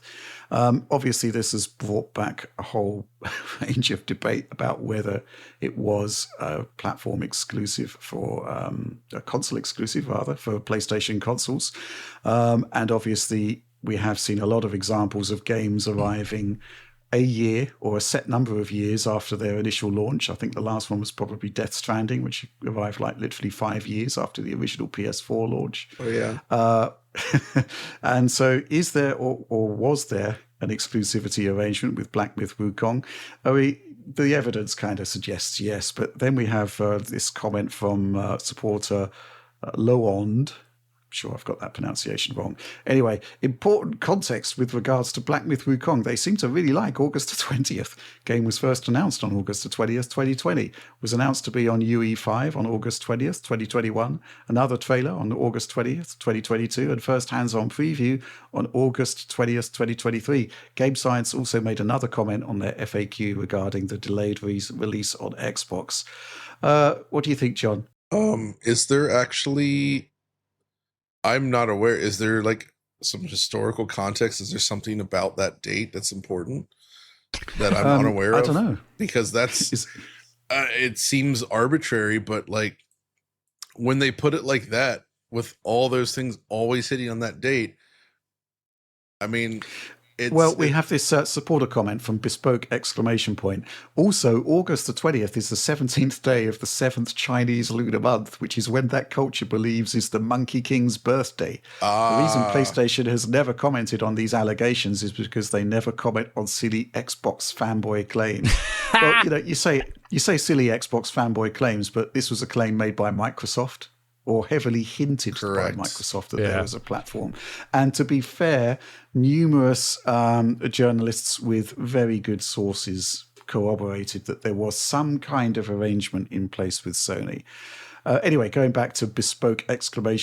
Comment, and see, the thing about being a publicly traded company is they cannot make quote-unquote secret deals because that would be withholding information from its investors who need to know this kind of information. I'm not sure about that. I pray that when Microsoft shuts down Xbox, that all of its fanboys turn into pixie dust. Okay, that's a bit much, but a bit extreme, isn't it? I mean, that's great, but I think the Xbox will live on beyond the box, Yeah. Maybe there'll be an Xbox icon on your Windows PC you click on, and it'll look like an Xbox, but everyone will have forgotten what it was. Kind of like the floppy disk, right? So I think that's a bit much, Alex. I think Xbox is kind of like in a kind of weird position that it's kind of, as I said in the past, by osmosis sort of transformed into this kind of multi-platform entity simply by virtue of the colossal acquisitions it's made. And that has kind of presented an identity crisis for what was beforehand a traditional console platform holder, right, like PlayStation, like Sony. They've got to adapt. I don't know what that's really got to do with Black Myth Wukong coming to Xbox a year late. I think from my perspective, I'm interested to see the port for two reasons. Mm-hmm. First of all, the PlayStation port is weird. Let's make no bones about it. It underperforms compared to what the hardware should be doing. They've got that weird thing about frame generation being used in the performance mode, even on the PlayStation 5 professional version of the game. That's weird. Also, the fact that they're using low-resolution textures when there are actually high-resolution textures available, and the PC version fits those high-resolution textures within 8 gigs of VRAM. There's a lot of weirdness about BMW, and I expect the Xbox version, like a lot of Unreal games, will either be a bit faster, a bit slower, or otherwise identical to the PS5 version. But the big question is going to be about, obviously, the whole Series S situation. What's going on with Series S? And I think pared back settings, lower resolution, and 30 FPS. That's my guess. Yeah.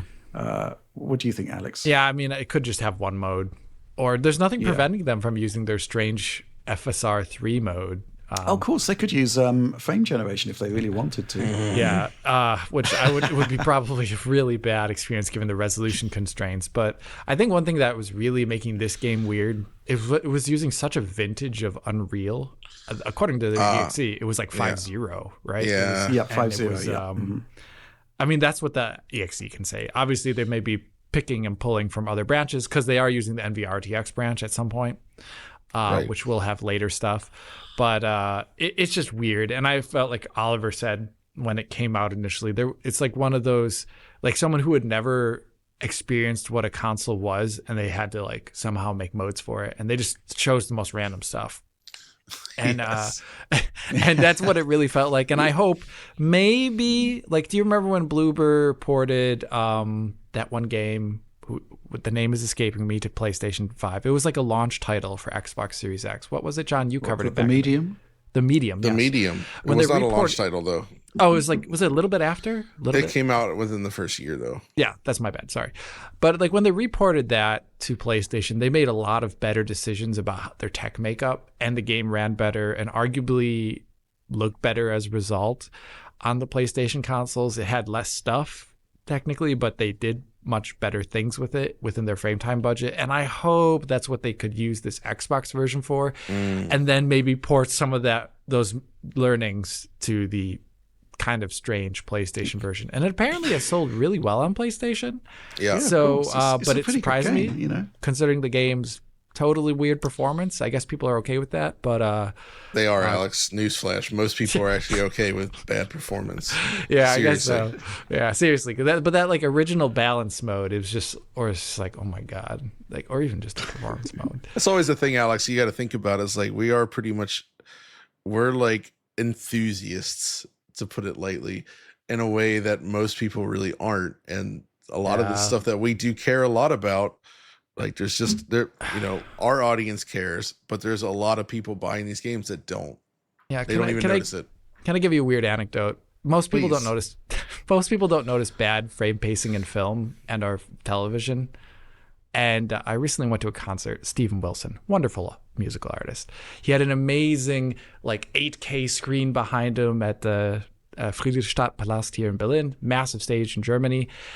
And for this amazing 1 hour presentation of gorgeous rendered visuals, it's like 40 minutes of it were badly frame paced, and I had to avert my eyes because it was like bothering me. It was like, imagine like you want to go to the cinema and it's like stuttering all the time. Yeah, you pay good money for that, Alex. I did pay. It was like 120 euros per ticket. Wow. My goodness. But yeah, so you're out there. You can't see frame pacing issues, but unfortunately, I hope a lot of people can. It's so bothersome to me. But either way.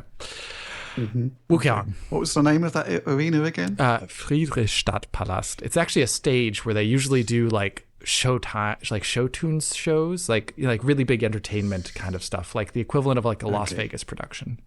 I wanted to do a works fine on my whatever it is you just said, but I just can't pronounce it. It's okay. It's like in the center city. It's a pretty big place. I've never been there before, but otherwise gorgeous presentation. Steven Wilson, you're a genius. But what the hell was that?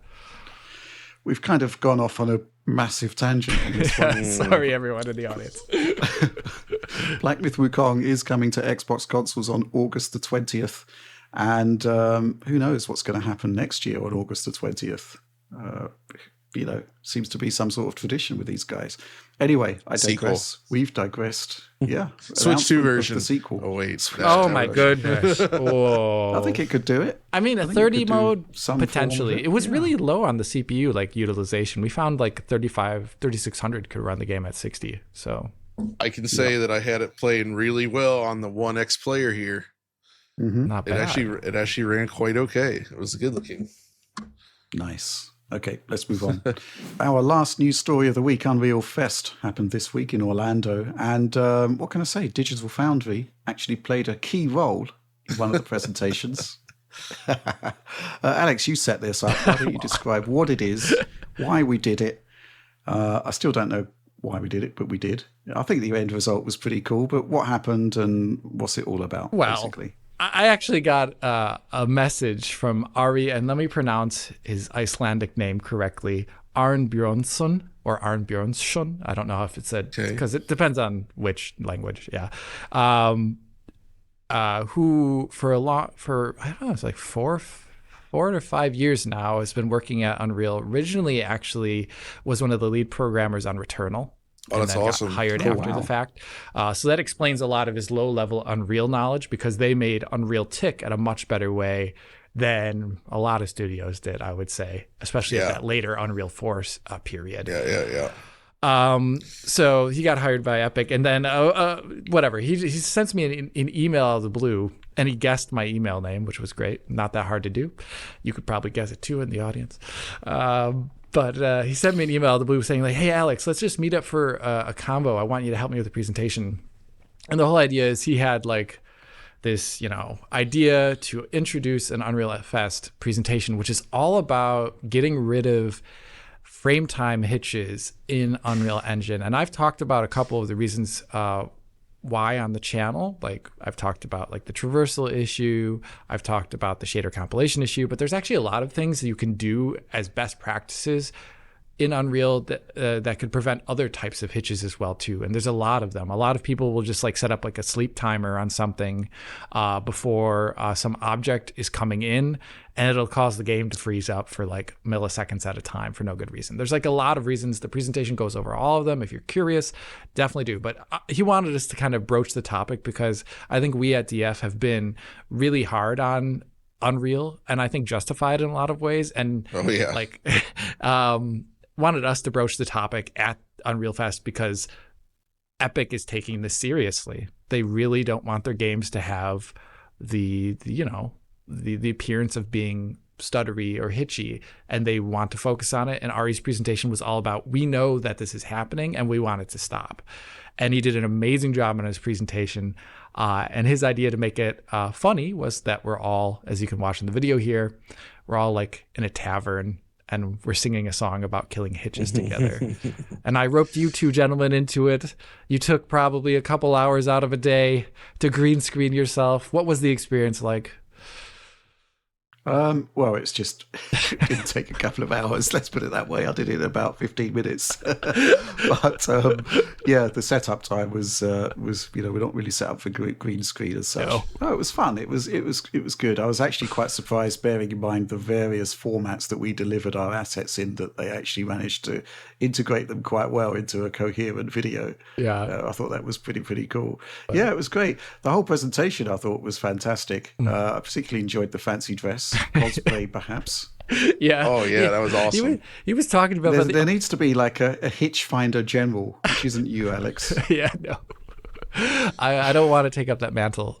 John, though, surprised me with the furs. Yes. That was genius. And also the stance. You owned that stance, John.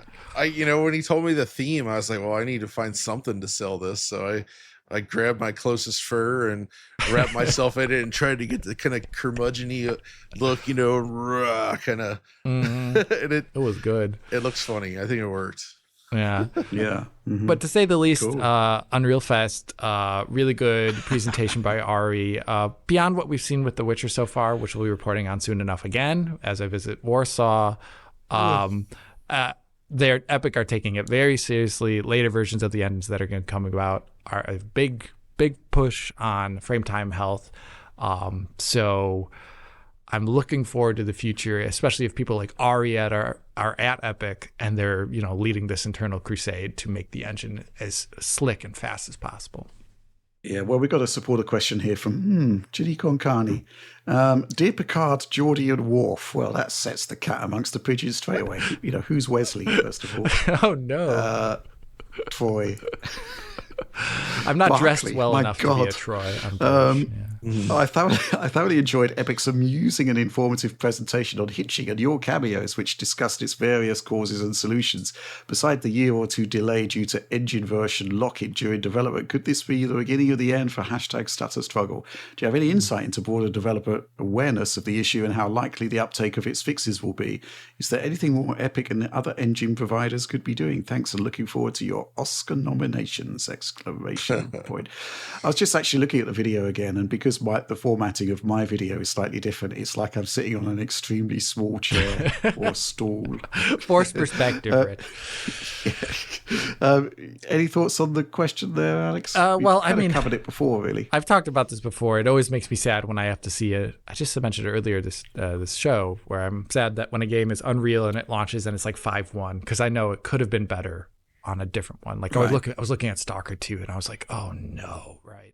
I want this team to have a really good time, but they're launching on an engine that has problematic issues, and they're already a studio not known for pushing polished stuff, etc. But I think, that lock-in period is the problem, as well as the experimental aspect of some of the things. Like some things come into Unreal in a version, but they're only labeled as experimental, and it would be actually pretty risky to adopt those things for a game that has to come out at some point, gold, polished, etc. You don't know how much support there's going to be for that. You don't know what it'll do. It's not reasonable. So this fast streaming plugin that was made in cooperation with CD Projekt Red, that's also labeled experimental right now. So I don't know when we'll see the first games coming out with it, but it'll be a while. Regarding some of the stuff like learnings for other developers, the one thing I would just say about that is that I think from the OS perspective, Microsoft needs to do something different with PSOs in general, because as much as I wish every team was id Software where they do this the way you should do it, I don't think a lot of teams are going to do that. And I think they're going to just have massive amounts of shader combinations because they're not thinking about it. It's all artist driven. Not everyone's an engineer. And as a result, I think Microsoft needs to come up with a different system for PSOs that somehow solves the issue and makes it so there's less combinations in general. And that's an OS and a DirectX thing. And it is going to require Microsoft to coordinate with NVIDIA, Intel, and AMD to make sure we get a solution there. Because I don't think this is a scaling. In the future, there's no way the system scales as it is. We shouldn't be having to waste X amount of cycles while playing a game, crunching all this stuff in the background. And we shouldn't be having to wait every single time a game downloads 2.5 hours or something like that just because the game uses 6 billion shader permutations. So I feel like the system's collapsing and we need someone else other than Epic to step in at some point and change it. Okay, good stuff. So that's the end of the news for this week. So let's move on to supporter Q&A, which is the part of the show where every week I ask our supporters to, suggest topics, suggest comments for inclusion in the news topics, and indeed suggest questions for the show. We're going to kick off with this one from Richard Tucker. Hey, tech bros or tech bras / burs. I'm not sure I want to be involved with any Thanks, of those. Dick Tucker. Yeah. Appreciate it. We have two examples of some very high quality console targeting big budget games in The Witcher 4 in Unreal Engine Tech Demo 4 and GTA 6. How do they compare for you? What's good about each? Not exactly asking which you think is better. I just don't know how else to frame it. It's just interesting that we have a great example of high quality Unreal Engine title and a high quality proprietary engine Rage demonstrated on PS5 hardware. One is 30 FPS, GTA, one is targeting 60, The Witcher. So both are very impressive, but with one targeting 30 and the other targeting 60, makes for an uneven comparison in a sense. Add that both employ ray tracing, although it's a bit unknown for Witcher 4, but GTA 6 RT seems very impressive on console. Would be interested in your thoughts. Thanks, and remember, don't be a Richard, which is sage advice. What can we say? We don't really know what we're going to get with GTA 6. The trailer certainly looks good, and The Witcher is essentially a tech demo. It's not really the game. But I kind of detecting that, from my perspective at least, it's almost like the generation is finally kicking into gear. We had years of cross-gen games, which I do think at this point probably held back the development of features like this and technologies like this, because there was the financial imperative to service those older consoles. That's gone, and we're starting to see some really, really cool stuff. But then when you think about similar technological leaps from prior console generations, there does seem to be the sense that it happened a whole lot sooner. I don't know. What do you think, Alex? Well, I would like to say regarding that, what you just said, we've reached the point now where developers have optimized so much that we were seeing hardware ray tracing in both games, covering both the same things, ray tracing GI and reflections in some capacity, which is impressive. But we also see kind of what that costs a bit. Both of these trailers are good looking in a lot of ways, but they're both, I think Oliver and I described it, they're both very soft trailers. So we're seeing the cost of running those things in real time, and it's affecting resolution. I don't find that such a bad thing personally, because I also like DVDs and I like Blu-ray films, and those aren't exactly very precise looking formats. They're good, they're high quality, but they're not precise. And I think I like visuals that are visually coherent more so than precise and like fine pixel detail. But that's just my opinion.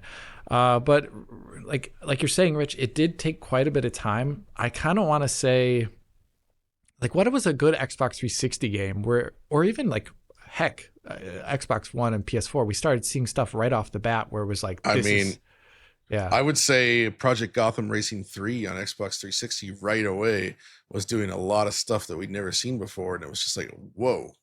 Not to mention rare stuff, right? Like they were throwing around all the parallax occlusion mapping and all kinds of other cool effects. Even if the games like Perfect Dark Zero weren't the best, they were doing some amazing tech right away. I love PDZ, John. I'll let you know. Okay. I don't think it's good, but I like it. Then it was but then within the first few months we had, Graw. Remember the Graw craze? We had Ghost Recon Advanced Warfighter, Oblivion shows up, and then we get the demo for Lost Planet in the summer. And all of these were like a gigantic technical step forward, right? Right. Yep. And then you sort of got the reveal of stuff like Assassin's Creed, which, to be fair, looked completely unlike anything we'd seen before. Yeah, right. PlayStation 4, I mean, Killzone Shadowfall. Yeah. Rise, Son of Rome on Xbox One. These are sort of games that looked pretty astonishing that you can't imagine them running on PS3 or an Xbox 360. They still look amazing today. Like if you those are still great looking games. They're good looking games. So, for this generation, obviously we kicked off with the first Unreal Engine 5 demo, but to actually see those games come to market took years, and to see the actual leap that The Witcher is delivering in that demo is... Yes, that for sure. I would say that the Demon's Souls at launch was, while not necessarily doing too much new, it did feel like a pretty big leap forward technically, but then we didn't really see a lot of other games going for that bar. Right. Mm-hmm. You get the point though, right? Yes, but, absolutely. Yeah. So, I mean, going back to the question, I mean, I guess the 30-60 divide is an interesting point, but The Witcher does look a whole lot sort of blurrier than what we're seeing in GTA. Yeah, I think it's just the fact that the CPUs, they seem to have done a lot of effort in CPU optimization on Unreal that makes Lock 60 in that content at least viable. I mean, there is the other thing, of course, is, as pointed out by Richard Tucker there, we're comparing a demo to a game that's on the final furlong of development there, and is an actual game at this point. But I'd be surprised if The Witcher didn't ship at 60 based on what we've seen here. I mean, you can kind of figure out how they've done it. Mm-hmm. GTA, though. Yeah, I mean, what can I say? I don't think there's too much more we can say about this question. It's almost impossible to compare them because they are basically a demo developed much further on in a generation versus a game that apparently started development in 2020. And isn't going to come out until 2026. And The Witcher is going to be probably, I mean, we talked about this in the video we did, Alex, it's probably going to be cross-gen at this point. Yeah. Tricky one. Anyway, let's move on. This question, we're staying with The Witcher, by the way. Cool. This question from one of my favorite users, Alex's Raid-Face Bottom. Witcher 4 on a base PlayStation 5. This is some serious tech wizardry. Pulling off detailed vegetation and multiple raid-facing effects at 60 FPS is impressive stuff. Unless it's all just a bit of smoke and mirrors. How close will the final game be to this tech demo? Are we in for another 8-year Cyberpunk-style wait? Or will the Unreal Engine partnership fast-track us to a 2027 release? Bonus question. Do you think this quote-unquote tech demo with 300 NPCs on screen spark any hope for a 60 FPS mode on GTA 6?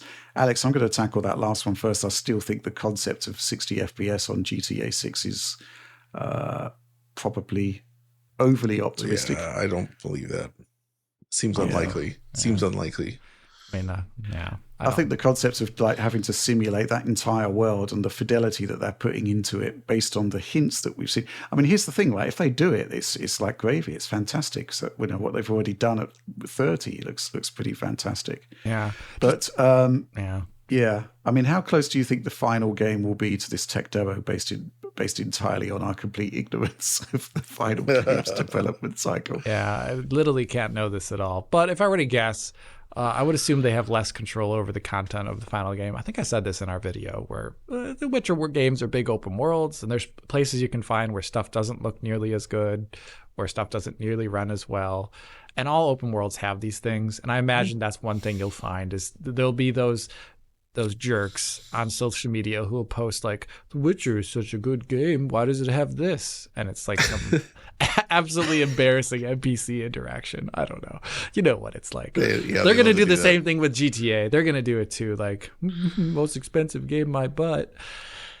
Yeah, you know, my ray trace bottom.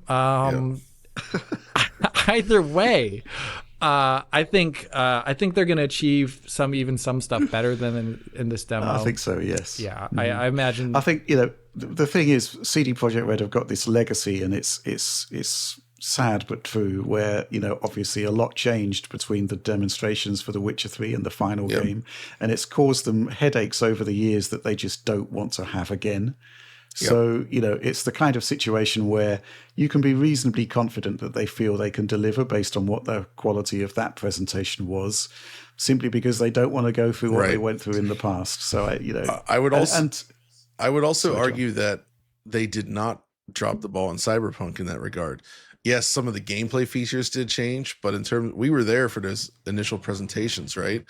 Like I was there at the very first one that they showed it to the public, and I think the final game, especially with all the features they've added, looks better than any of the pre-release demos. At launch, yeah. Right? Like even at launch, it looked better than any of the pre-release demos. Like the game did not get worse graphically. So I think that sets the tone for what we'll see going forward here.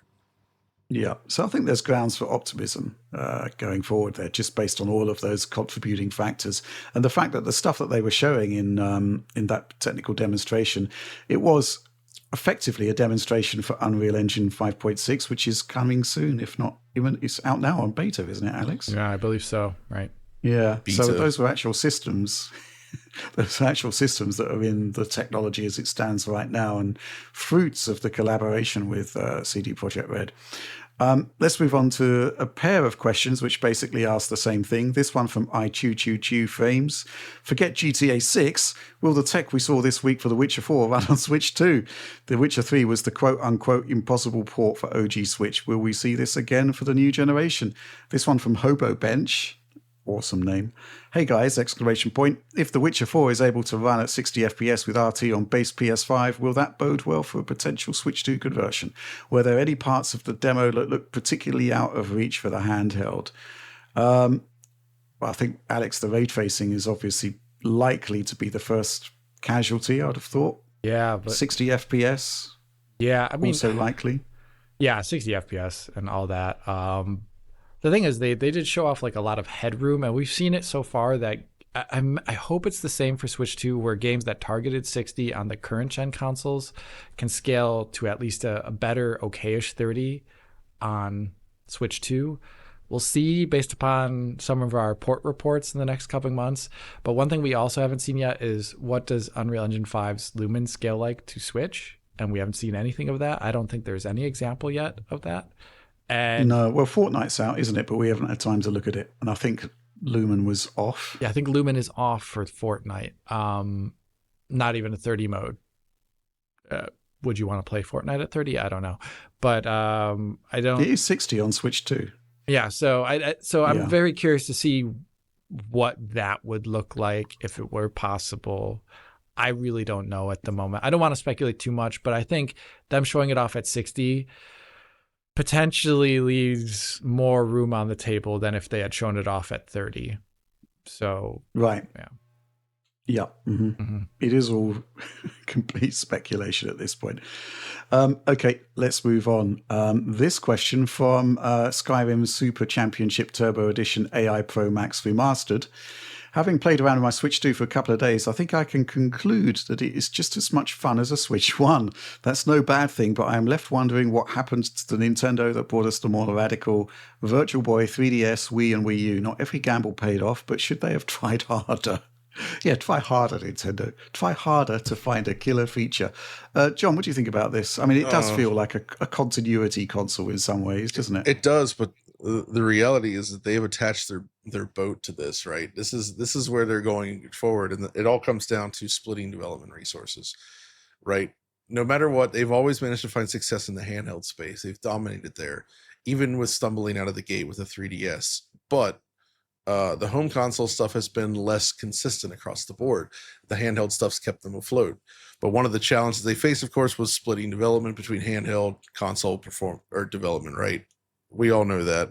The Switch was specifically what allowed them to unify all that. And because of that, that's where they're at now. I don't think they can go back to a model where they have their development resources split between a handheld device and a home console. And because it's got to be a handheld device, there's only so much you can do, I think, realistically, with a form factor that allows it to remain a portable device, right? Like there's nothing too crazy there that they could do to upset that. Like, let's say you look at the 3DS, for instance, and the 3D screens. It's like, well, if that were also like the Switch, I think, 3D TVs didn't really take off. That would not have worked very well at all. So they couldn't use that feature there. Like, the Wii U concept was just like a beta for what the Switch is.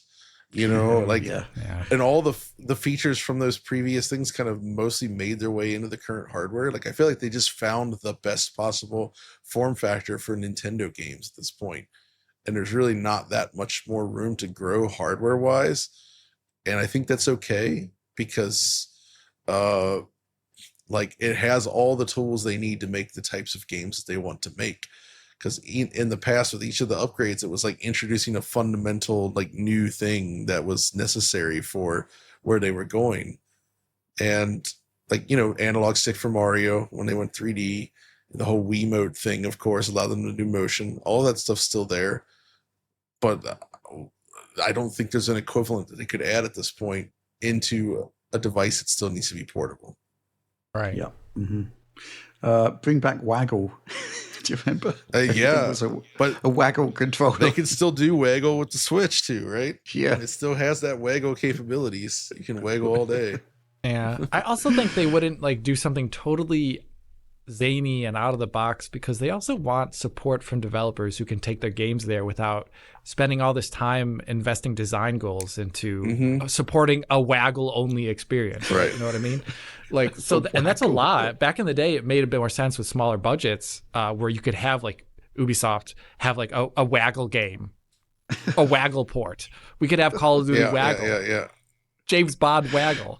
They did do a COD port of Waggle. They did. I remember the Waggle. And I think nowadays you can't make Waggle edition so easily. Well, this guy wants something that has a fun, changes things the way Waggle did, not necessarily more Waggle. I know. I was using that as a very silly example, but you know what I mean. They can't change up stuff too much. I think fundamentally they don't have Iwata anymore, right?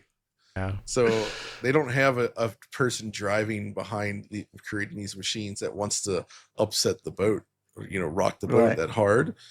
In fact, waggle the boat. Which also made me realize recently that we may have just experienced the final Nintendo game console launch in which a lot of the company's visionaries are still working there. Right. Like Tezuka-san, Miyamoto-san, and all of them.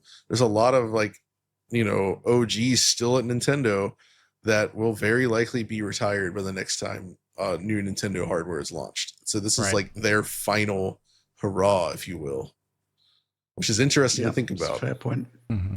Well, I've got a couple of points to make. First of all, during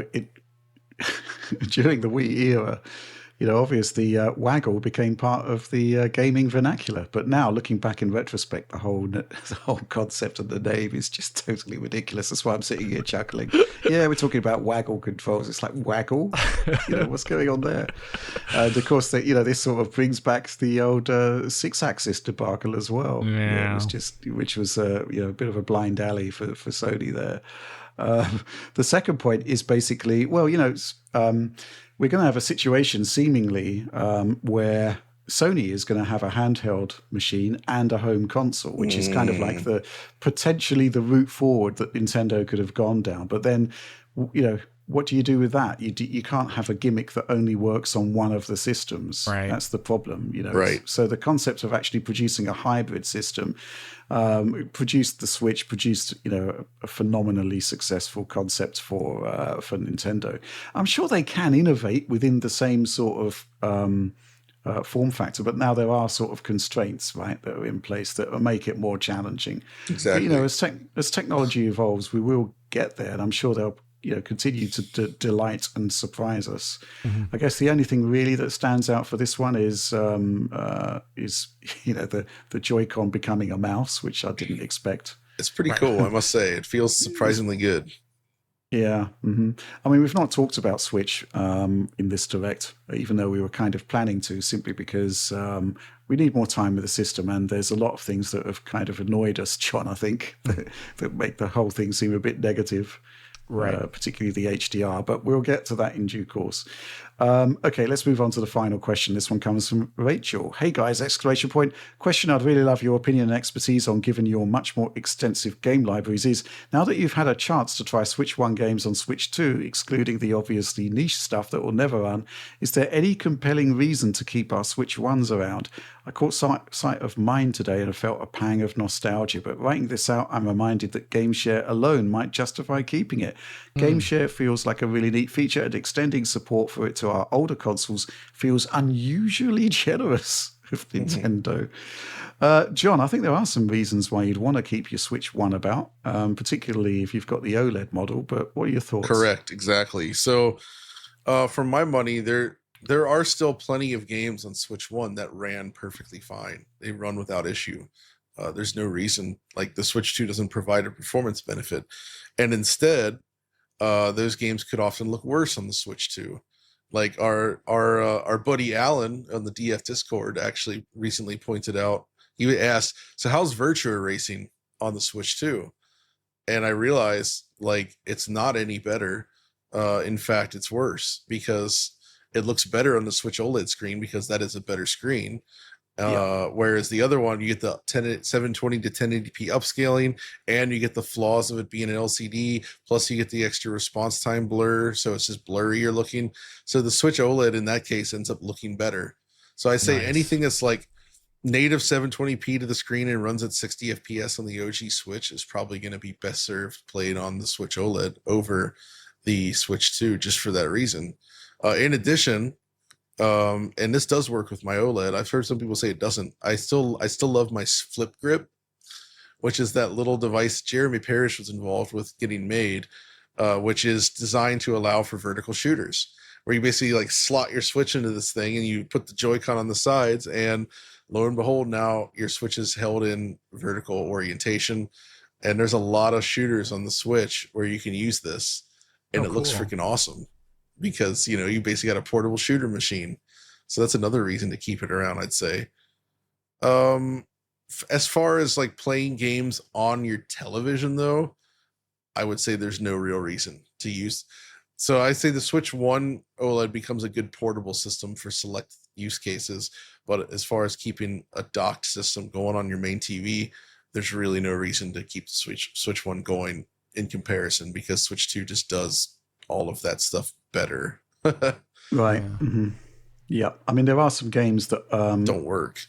That just don't work, of course, but there are some other games where you're forced to play the Switch 2 version. For example, Fortnite, you can't run the original Switch version of Fortnite on Switch 2.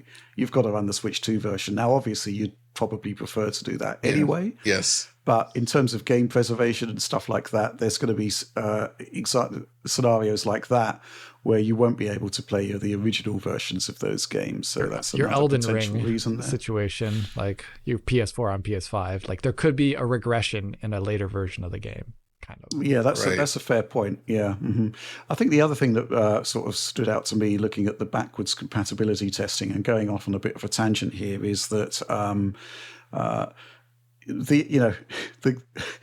lot of Switch games just don't look that great, and yes, they run better, but they still look pretty bad. And there's nothing that you can really do about that. And when I did the video on Arkham Knight and The Witcher 3, based on what the system can do now, it's, those games still look pretty poor, so that there's no real upgrade there. Whereas when you talk about backwards compatibility from PS5 to PS4, you had those 4 Pro games.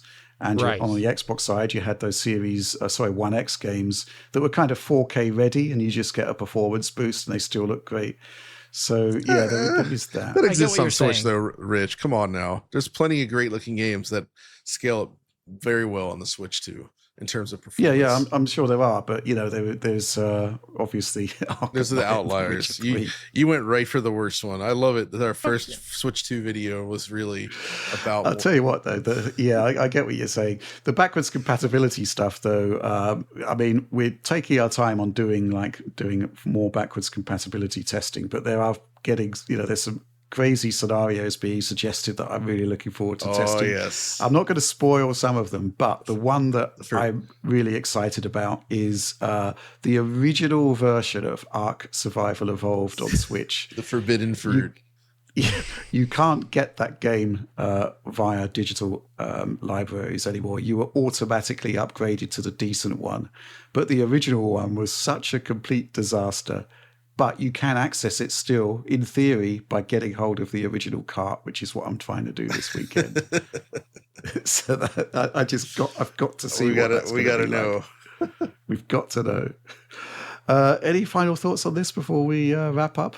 I think we've pretty much answered that particular question quite comprehensively. Yeah, I will say though, overall, the backwards compatibility feature of Switch 2 is like shockingly great.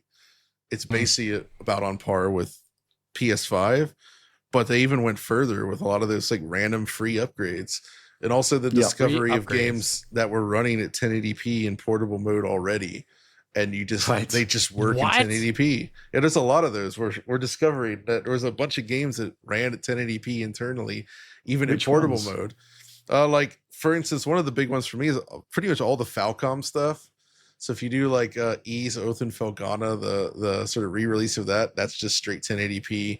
A lot of the other Falcom stuff says 1080p stuff. There was like, I actually have to get a list together, but okay, there's a fair number of games that were always 1080p, and now you can actually see them correctly at full 1080p. Like the Quake 2 thing from Xbox, right? Exactly. Yeah. Amazing scenes. Anyway, that was the last question there for the end of the show. So please do like, subscribe, share on the off chance you enjoyed it. Ring bells for notifications for you and notional algorithmic boosts for us. DF supporter program. Join us, support the team in what we do. Join our amazing community. Access to the team on Discord, that sort of thing. And of course, early access to DF Direct Weekly. Early access to a bunch of stuff, actually, and some bonus materials as well. We're really proud of the supporter program, so please support us. Anyway, that's all from us for this week. We'll see you probably sooner than next week, what with the Xbox conference coming soon. Yep. But that's it. Thanks for watching and supporting Digital Foundry.